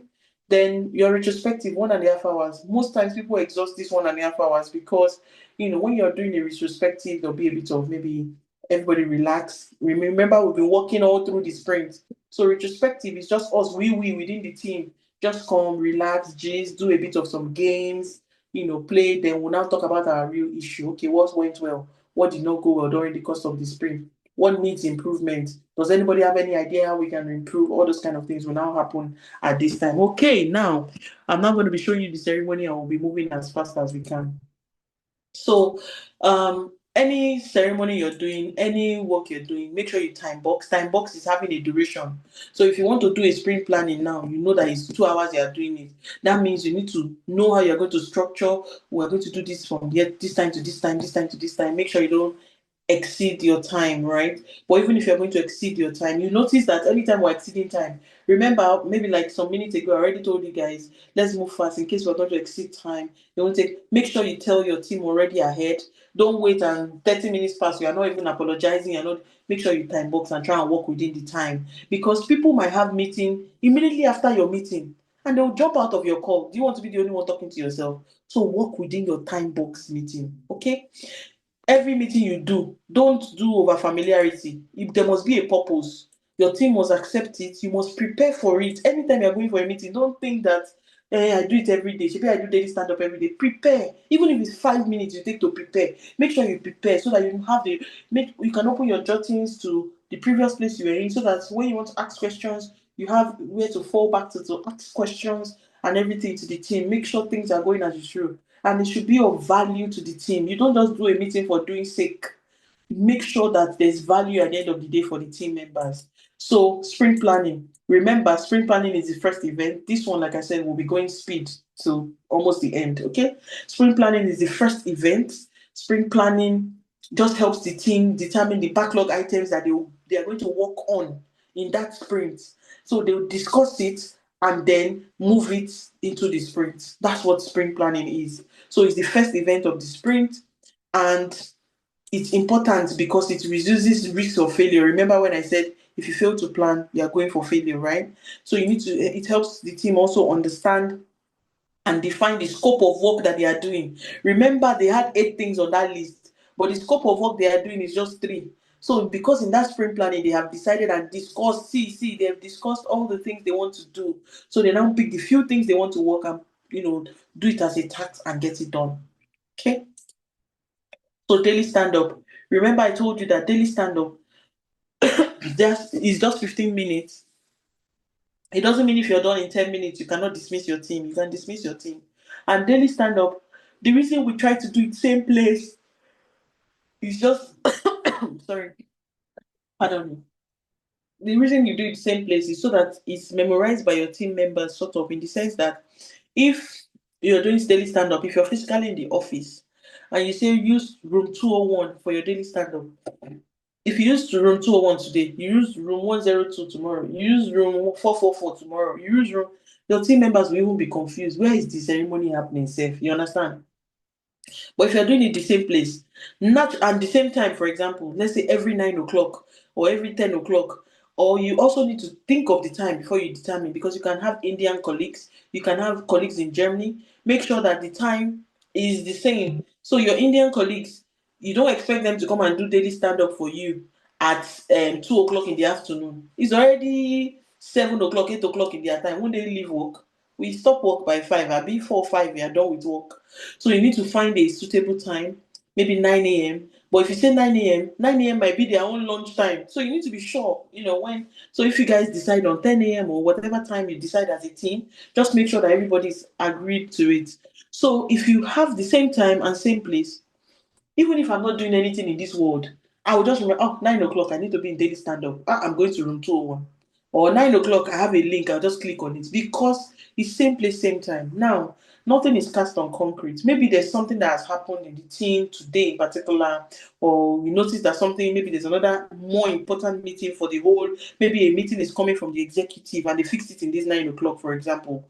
As a team, you can either agree to cancel your stand-up for that day, or you say, you know what, since this DPP meeting, they said it's from 8 to 9:30. Can we have our stand-up by 9:45? You understand? That's the once or twice you change time. But if not, just make sure it's in a fixed duration of time, okay? Like I said, Scrum Master facilitates it. But guess what? As a Scrum Master, I don't even facilitate it. I just make sure it's happening. After a while, if maybe nobody is, picking it up, then I pick it up. But I'm in that meeting, I've started the meeting, I make sure that they're there. Somebody else can do it, a team member can do it, a PO can do it, can lead the thing. But most times, I advise, at least for now, let the Scrum Masters be the ones facilitating the meeting, because it's actually one of their core activities, facilitating the meeting. But I'm just trying to say, nothing is cast on concrete. Scrum Master should just make sure that this meeting is happening, because there's some technical discussions that they'll be discussing that you might not even have a privy to, right? So in that case, a team lead or something can anchor it, for that day or something. So, and I've mentioned it over and over, what did you do yesterday? What did you do today? And if you have any impediments. But mind you, don't be too boring. So let's say Okoyemi is the Scrum Master now. And Okoyemi starts and says, okay, Adegboyega, what did you do yesterday? What did you do today? Any impediments? Chilelo, what did you do yesterday? What did you do today? Any impediments? Abi, what did you do today? Emmanuel, Abi, what did you do today? It get boring. Okay, switch your words. Use other technical words or even just simple words. So I'm starting. Hi, Adegboyega. Do you want to give us an update from yesterday? Chinelo, your turn. Any update from you? What are your plans for today? AB, what are your plans for today? Emmanuel, please go ahead. Emobo, please, don't be too rigid like a robot. Anything, just use other words. At first, you can settle in for your, what did you do yesterday? But let your team already know ab initio that what you expect them to feel is what they did yesterday, what they intend to do today, and their impediment. So if I even ask, Adegboyega, any updates, he should be telling me, oh, yesterday I was able to complete the AB. By today, I intend to complete the C. I already set up a meeting with Uzo for her to help me have a breakdown of this. So we're going to have it by 2 p.m. tomorrow and everything. Between yesterday and today, I don't have any impediment so far, but I'm good to go. Thank you. He knows what to do because you have taught your team, but it doesn't mean you should bore them with, don't break their ears. But for the beginning, it's your call. Like I said, it's not nobody's even going to beat you if you say it. But I'm just trying to say you need to set yourself up to have an interesting team. Don't always be too rigid, as a scrum master when you're delivering this. So, all this being said, daily stand-up, just a brief daily meeting, decide to help the team plan their work for the day. Even having this stand-up in the mornings, it's always better to have stand-up in the morning, honestly, between you and I. Like I said, it doesn't make you can have it in the afternoon, but in the morning, before work really starts, it helps the team plan their day. So that's why you have stand-ups early, okay? So it just helps people, this is what I'll focus on today, like that. So whilst you think you are doing checkup for the team, it's also helping the team with their accountability. So it's used to inspect progress. We've spoken about TIA, transparency, inspection, adaptation, quick exchange of vital information. Then if somebody is talking too much in the meeting or something, like I said, don't be rude, but you can tell them to put it in the parking lot. Parking lot is where people can go back and just go and sit down and talk afterwards to have a deeper understanding of what is going on. Let me give an example. Let's say you're 12 in your team, and the 12 of you have to give updates in the stand-up. Remember the first 1 minute, you'll be saying, welcome everybody. Hi, you okay? Hope everybody had a fantastic day. Okay, let's progress. Okay, so Emmanuel, tell me. Any update from you? So now imagine if Emmanuel, remember you're 12 in your team. Imagine if Emmanuel speaks for 7 minutes. Eniton speaks for 3 minutes. Louis speaks for 6 minutes. Please, have we not even used 16 minutes already and you have 12 people to go to? So everybody too, this is also a clarion call for you to be mindful. 1 minute, 2 minutes, you should be able to express yourself. If you feel the conversation will be way long, you can put it in the parking lot. That's what this parking lot is about, to go and discuss further. Remember, daily stand-up is just a brief daily meeting, just to check up for your work for the day. Just your plan, okay? This could also be used to identify obstacles. Now, I also tell people, if, for example, we've done stand-up today, maybe around 11 a.m., an obstacle comes. Why do you think I want to wait till the next morning to shout to the team that I have an obstacle? I can drop it in the group team chat. Guys, I have an obstacle. Please, can somebody help resolve this? You call your scrum masters or something. You don't need to wait for this next stand-up because we said any impediment or any obstacle, you should tell us during the stand-up. It's an obstacle that happened maybe 5 p.m. in the evening, I'm talking of real time now. I'm not using your internship time because I want you guys to start focusing in the real world out there. That's why I'm using, real time. So I don't expect you to wait till end of work day. If something happened end of work day, hey, you can tell me stand up. But if the thing happened 10 a.m. the previous, come on, give a shout already immediately, okay? Then lastly, the attendees of the Scrum team. So let's keep moving forward. I just needed to dwell on your daily stand-up so you guys will have an idea. Sorry, I'm looking at the time earnestly. So, importance of daily stand-up, it helps to inspect the team, improve transparency, remember collaboration, team progress, report impediments, and all that. Peer-to-peer accountability. If I tell the team I'm going to do ABC today, if I come to the stand-up tomorrow and say I'm doing 𝐂𝐍𝐍𝐄𝐓, won't you ask me questions? So it's just accountability for us not to digress from the planned work. Okay? So self-organization too. Because I'm going to come for stand-up, I would have planned myself, okay, I'm doing ABC, okay. okay, this is what I'm going to do. So it just helps me plan for the next day. Sprint review. Remember, a sprint review is the meeting organized at the end of the sprint to collect constructive comments and feedback from stakeholders about what the team has accomplished. It's a review that provides a place where the Scrum team present the work that they have completed for the project. So the importance of sprint review provides a routine status update, help ensure right products that fit the user needs. Remember, customer is king, is what the user wants that we are looking for. Okay. So remember, finished work increments. Okay. Helps the team to inspect the outcome of the work they have done. Now, retrospective. Remember, I told you retrospective is this fun place, although it's a place of truth, but it's also a place of fun for the team.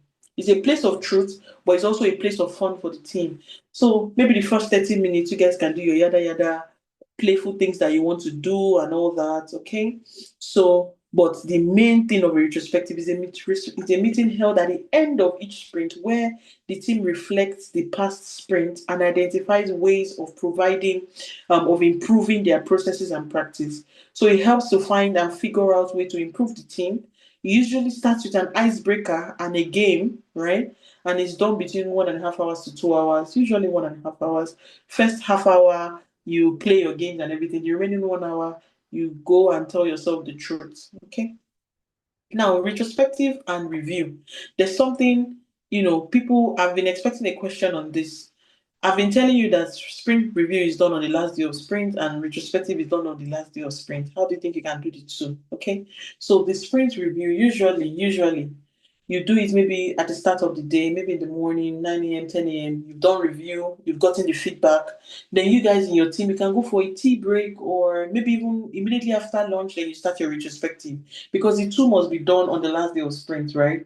But sometimes, like I said, you see in Scrum, be flex. Nothing is concrete. You can do this sprint review that I've been shouting last day of sprint. You can do it even a day to the end of sprint. It doesn't really matter. As long as you do it. But it doesn't mean you do sprint review at the start of sprint because it's not possible. Which work do you want to show that you have done? Okay? You see why it's done at the end of the sprint? It's done at the end of the sprint because all the work that has been done for that sprint is what we want to show the stakeholder. But even if it's, a day to the end of sprint, that we finished all the work we think we want to do and we are ready to showcase, you can show. But usually it's done on the last day of sprint. You show them, what you've done. Then at the end, maybe later in the morning or early afternoon, you do a retrospective with your team. So I'll show you some of the importance of retrospective. A Scrum team inspects their activities. It develops the plan for the next sprint. Because if you're in retrospective and you have said, 𝐂𝐻𝐿 was not responding to me last sprint. I tried to reach out to her often and often, then the team is okay, 𝐂𝐻𝐿 will say, okay, apologies, I think I'll do better and everything and move forward. The next sprint, 𝐂𝐻𝐿 will naturally pick up because she doesn't want, to be said she's not doing her job. So she'll pick up. So the next one, Patricia will say, thank you so much, 𝐂𝐻𝐿, for fixing my bugs or something.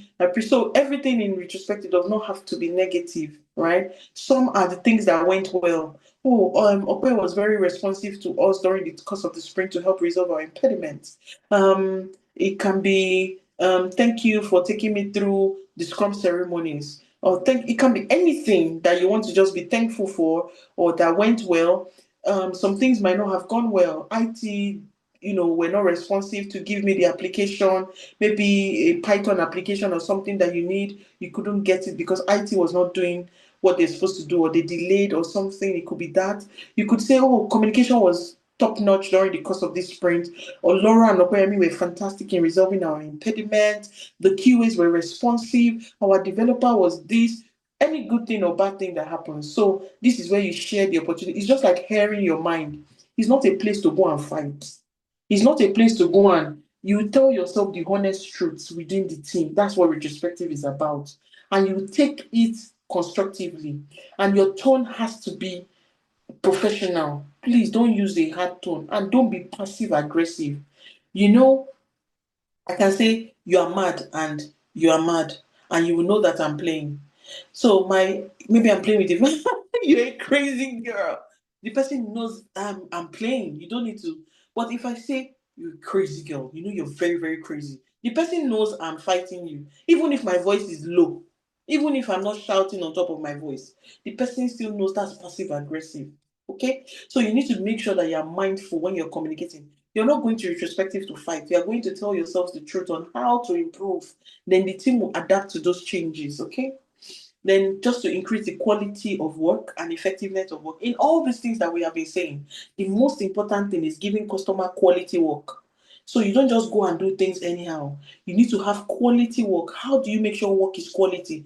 BAs writing the right things to do, the QAs testing those things properly, the developers developing it properly, the QAs testing them properly, the DAs, if they have any data or any inputs to do, they are doing those data to help the business intelligence of the organization, whatever you need to do. APM, you don't work in the team, you work with the team. There's difference between in and with. If you notice on what I've been showing since, I've not been dwelling on APM, because you are like a manager as you are. You're working with the team. You're not working inside the team. We'll explain that to you in the future, but I need to keep going. Allow team members to freely share their opinion, which is key. Don't be shy. Yes, there are anonymous ways of using retrospective, but anonymity is not the best way of embracing yourselves as a team. The best way, just come out with your full chest. Oh, I wasn't really pleased with this. Okay, how can I be better next sprint? Tell me. You get opinions from people and work towards it. Cut people slack, but at the same time be fair. Okay, so that's it. So I'll show you some retro exercises. I'm always saying I'm going to change this.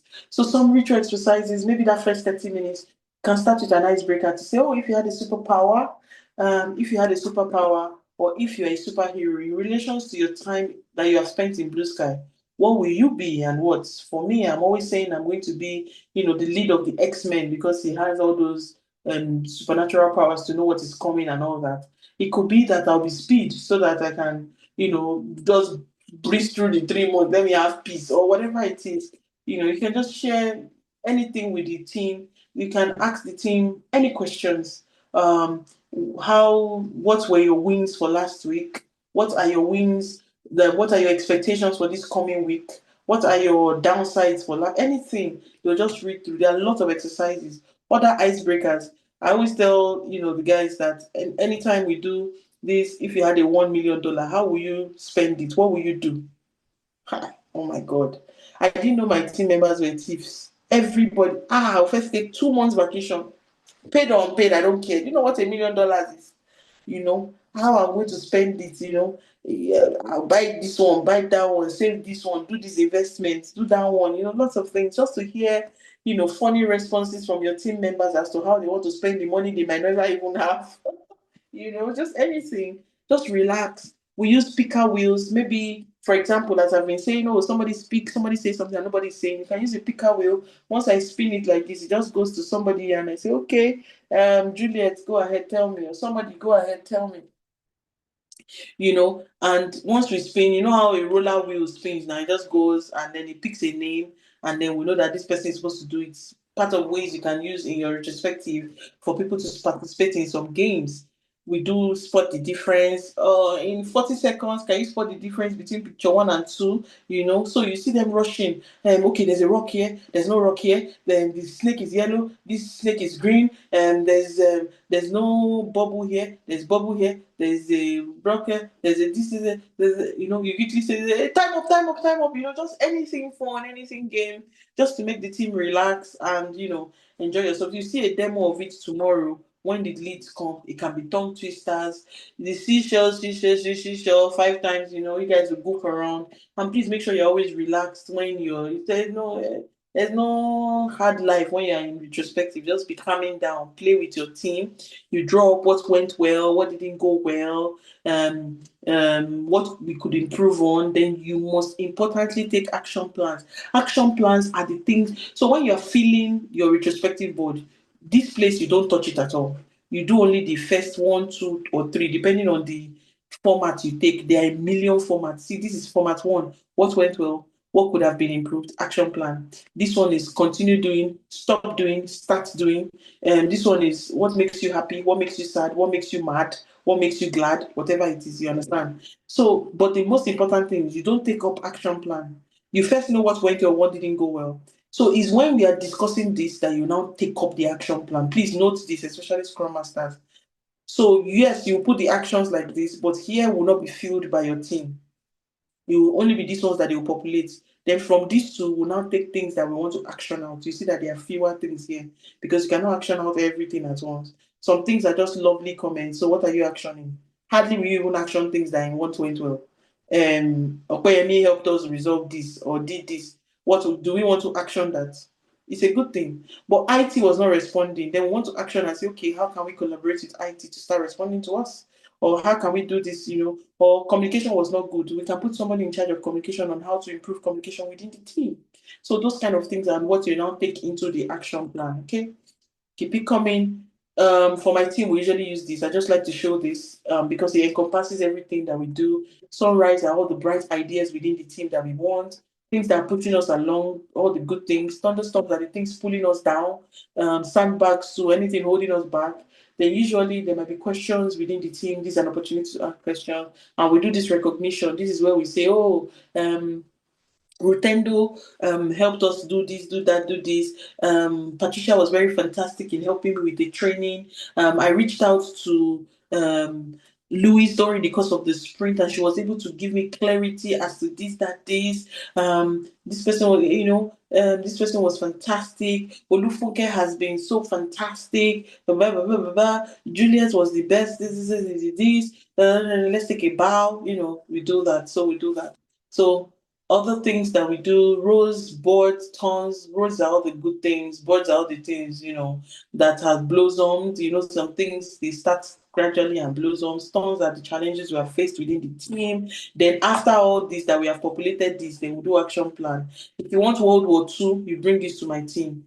Why will you say Chelsea makes us, I'm not saying Chelsea makes us glad. I just put Chelsea logo that all the things that makes us glad, all the things that makes us sad, recognition for team members and action. But they nearly beat me in my team when I showed them this because they're like, Chelsea of all teams. I didn't even put Arsenal. Before I knew, I started dragging on. It was so funny. So I'm just saying anything just to make your team. If you know your team are football fanatics, you can use a football, whatever. And there are lots of applications you can use to do your retrospective. We also have applications inside the Azure board that you can use for your retrospective for a start. But after a while, you can use a whiteboard. This board I'm showing you now is a Lucid board. I got this all from Lucid, right? This is a Lucid board. You can use Lucid. You can use, there are lots of, I'll show you, some of the boards you can use. Miro, Maro, there are lots of boards you can use. Now, this is a typical example of my team zone, for example. I just use this as an example, and I picked some of the mentors within the internship. So, for example, for we color code, any color that you see that is orange now, I know it's Abimbola that wrote it. Any color that is popular, I know it's Muji that wrote it. Any color that is amber, I know it's Bolu that wrote it, right?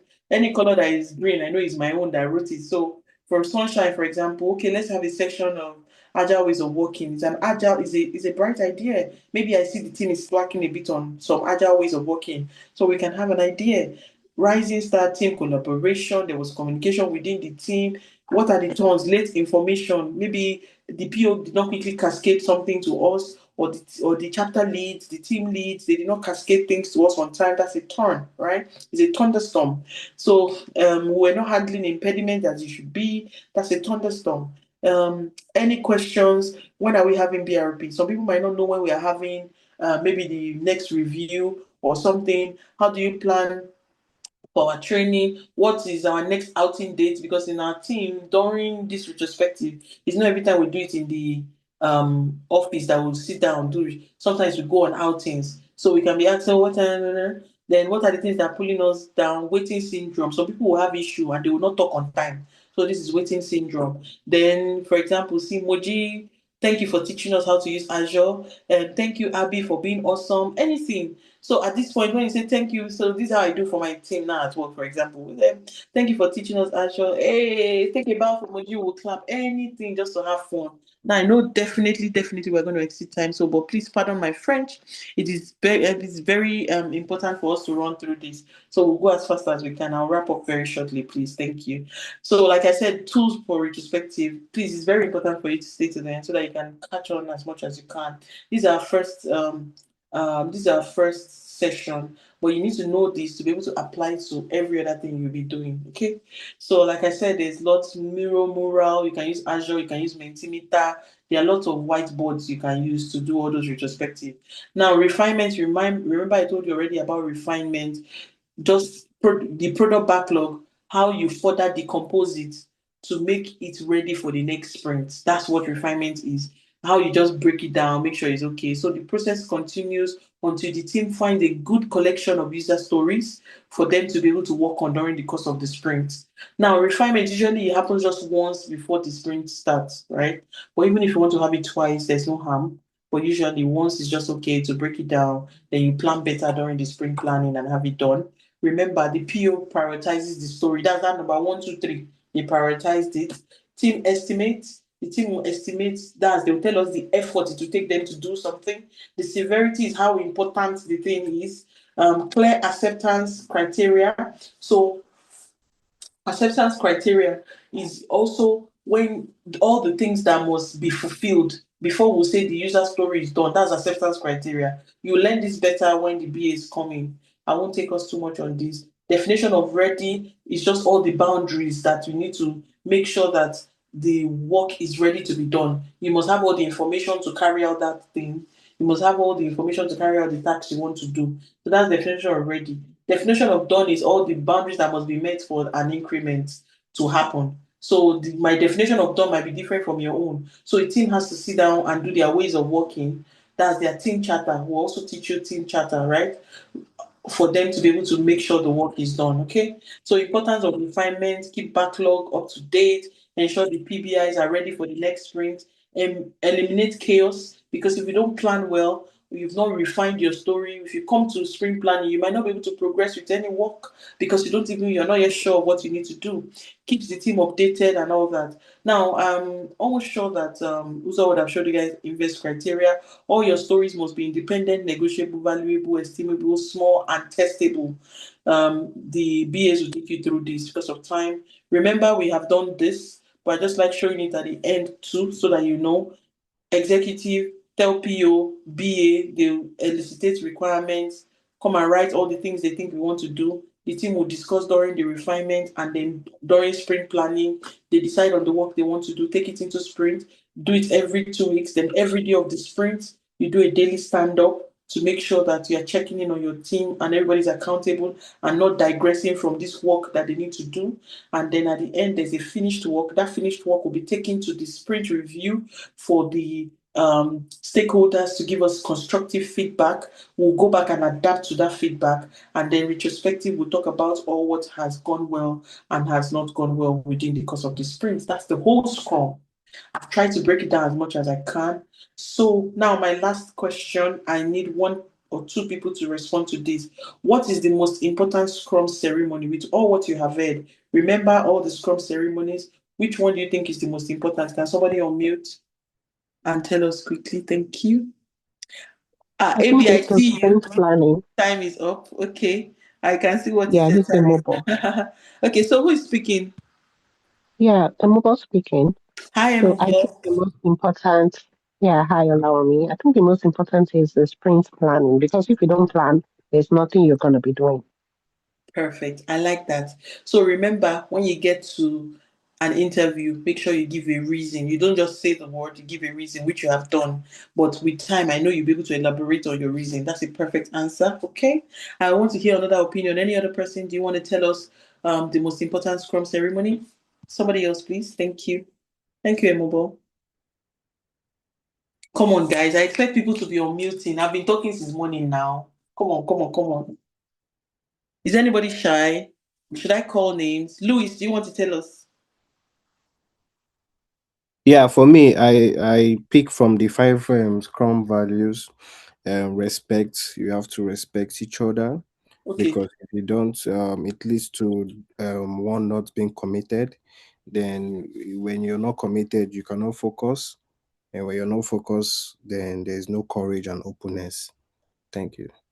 thank you. That means you were listening to me, so that's beautiful. But Now the question I'm saying is, out of those 5 ceremonies, which one do you think is the most important? The real ceremonies. Now, those are just values of Scrum that you have mentioned, and I like that you are listening and broke that down. That's beautiful. Thank you so much for that. Now, you have 5 ceremonies: the sprint review, the retrospective, daily stand-up, sprint refinement, and sprint planning. Out of those 5, which one do you think is the most important? The one for me is the sprint and refinement. Okay, perfect. Why do you think it's important? So it's just like getting the requirements from the shareholders. If you don't have those requirements from the shareholders, then there's nothing to plan for that with the team to progress with the project. All right, that's good. So you just go into the place and just make sure that you refine those things properly, all the requirements you have gotten already. So it's not in the refinement you're going to get the requirements, okay? You're going to get the requirements before the refinement, and then the BAs will write all the stories down. So when all those stories are down on that product backlog board, then the team will now go and refine that story. So that part of that refining the story, they are trying to make sure that the story is actually doable.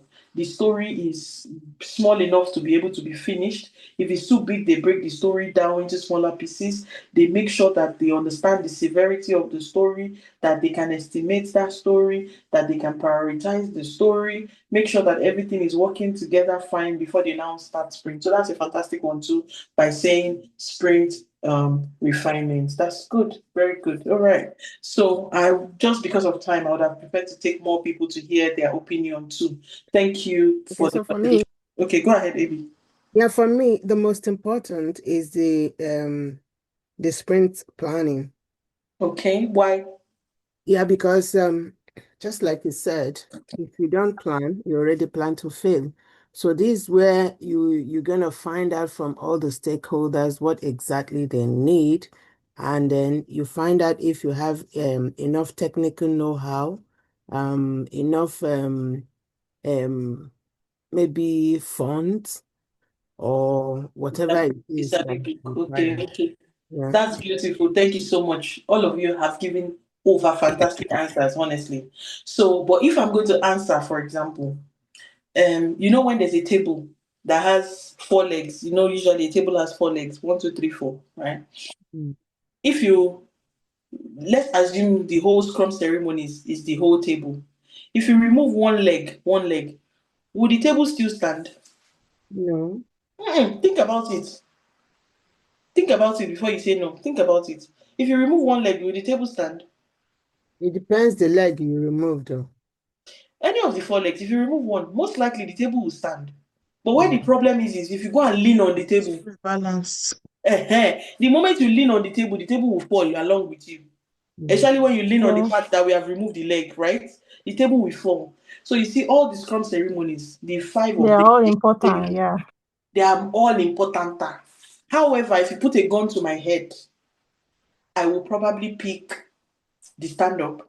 I will probably pick the sprint planning. I will probably pick the review. Anyone I now choose, then I'll now elaborate and give reasons, just like you guys. Okay? I'm saying this because it's an interview question. It can be for anybody. It can even be QAs. I'm telling you, I've seen where they've asked QA which ceremony is important to him. So it can be for anybody. So anytime you want to answer this question, please make sure you remember to say, oh, all the ceremonies are equally important. But however, if I must take one, I'll probably go for the sprint planning, because in the sprint planning, the team is planning, you know, for the team to we're planning the work that we need to do, picking all our product backlog item, which converts into our sprint goal. And with that, we're able to make sure we function all through the sprint. We know exactly what to do. All the he who fails to plan to fail. Anything you want to say that you can say within a minute, 2 minutes, you can break it down and say everything you want to say about what a sprint planning is. Okay? So can we close now? And I have work Yes. tomorrow. You are going now. Sorry, Dave. You're going now. Okay. So that's about it. So, any questions from anyone? Any questions from anyone? Thank you very much for the lecture. Please, this meeting is going to be dropped in our group, right? The Synergy Squad group. So, Yes, prior now we drop the links of the videos, in all the other places. But from henceforth now, we're only going to be putting the videos in your why am I calling it summit? With your Synergy Squad group. So if there's anybody on this call that has not joined Synergy group, please let me know. Anyone, if you've not joined, please let us know. But yes, this is it. Okay, you are going to see the It videos drops. in the next 24 hours. No pressure. You can get it tonight. You can get it tomorrow morning. Okay. Whenever, yeah. But within the next 24 hours, you get it. Okay. I haven't joined. You haven't joined. Okay. Yeah. Funke, do you want to put the link? And if you haven't joined, who spoke? Who said they haven't joined? Okay. Hi, Okoyemi. Have you registered? No, I just went through the Telegram today, so I joined the link. That's Okay. when yeah. Please, Juliet or Olufunke, please drop the link for the registration and drop the link for her to join the Telegram group. Thank you. Okay, so Thank you. any questions from anybody? Hi, Eniton. Shoot Yeah, your. sorry, it's not a question, just a quick Right. one. After making payment, though I paid today, but I want to know, is there a form to fill? Is there a particular process to Hold on, follow, hold or on, is just hold on, hold on. Just hold on because of the recording, so we can stop it. Yeah. So just hold on. Any questions as regards ceremonies? I want to believe you guys are good. Yeah. If you have any questions or anything comes to mind, please feel free to let us know. Okay. So same time tomorrow, the mentors from Advance will come and do a role play for us. Please make sure we'll try and make sure we drop this video on time so you can rewatch and have an idea more. When they come, you'll be able to ask them questions when they are doing that. Okay. So I want to believe no questions. Yeah. No questions. Okay. So you can stop the recording. Go ahead, AB, and ask your question.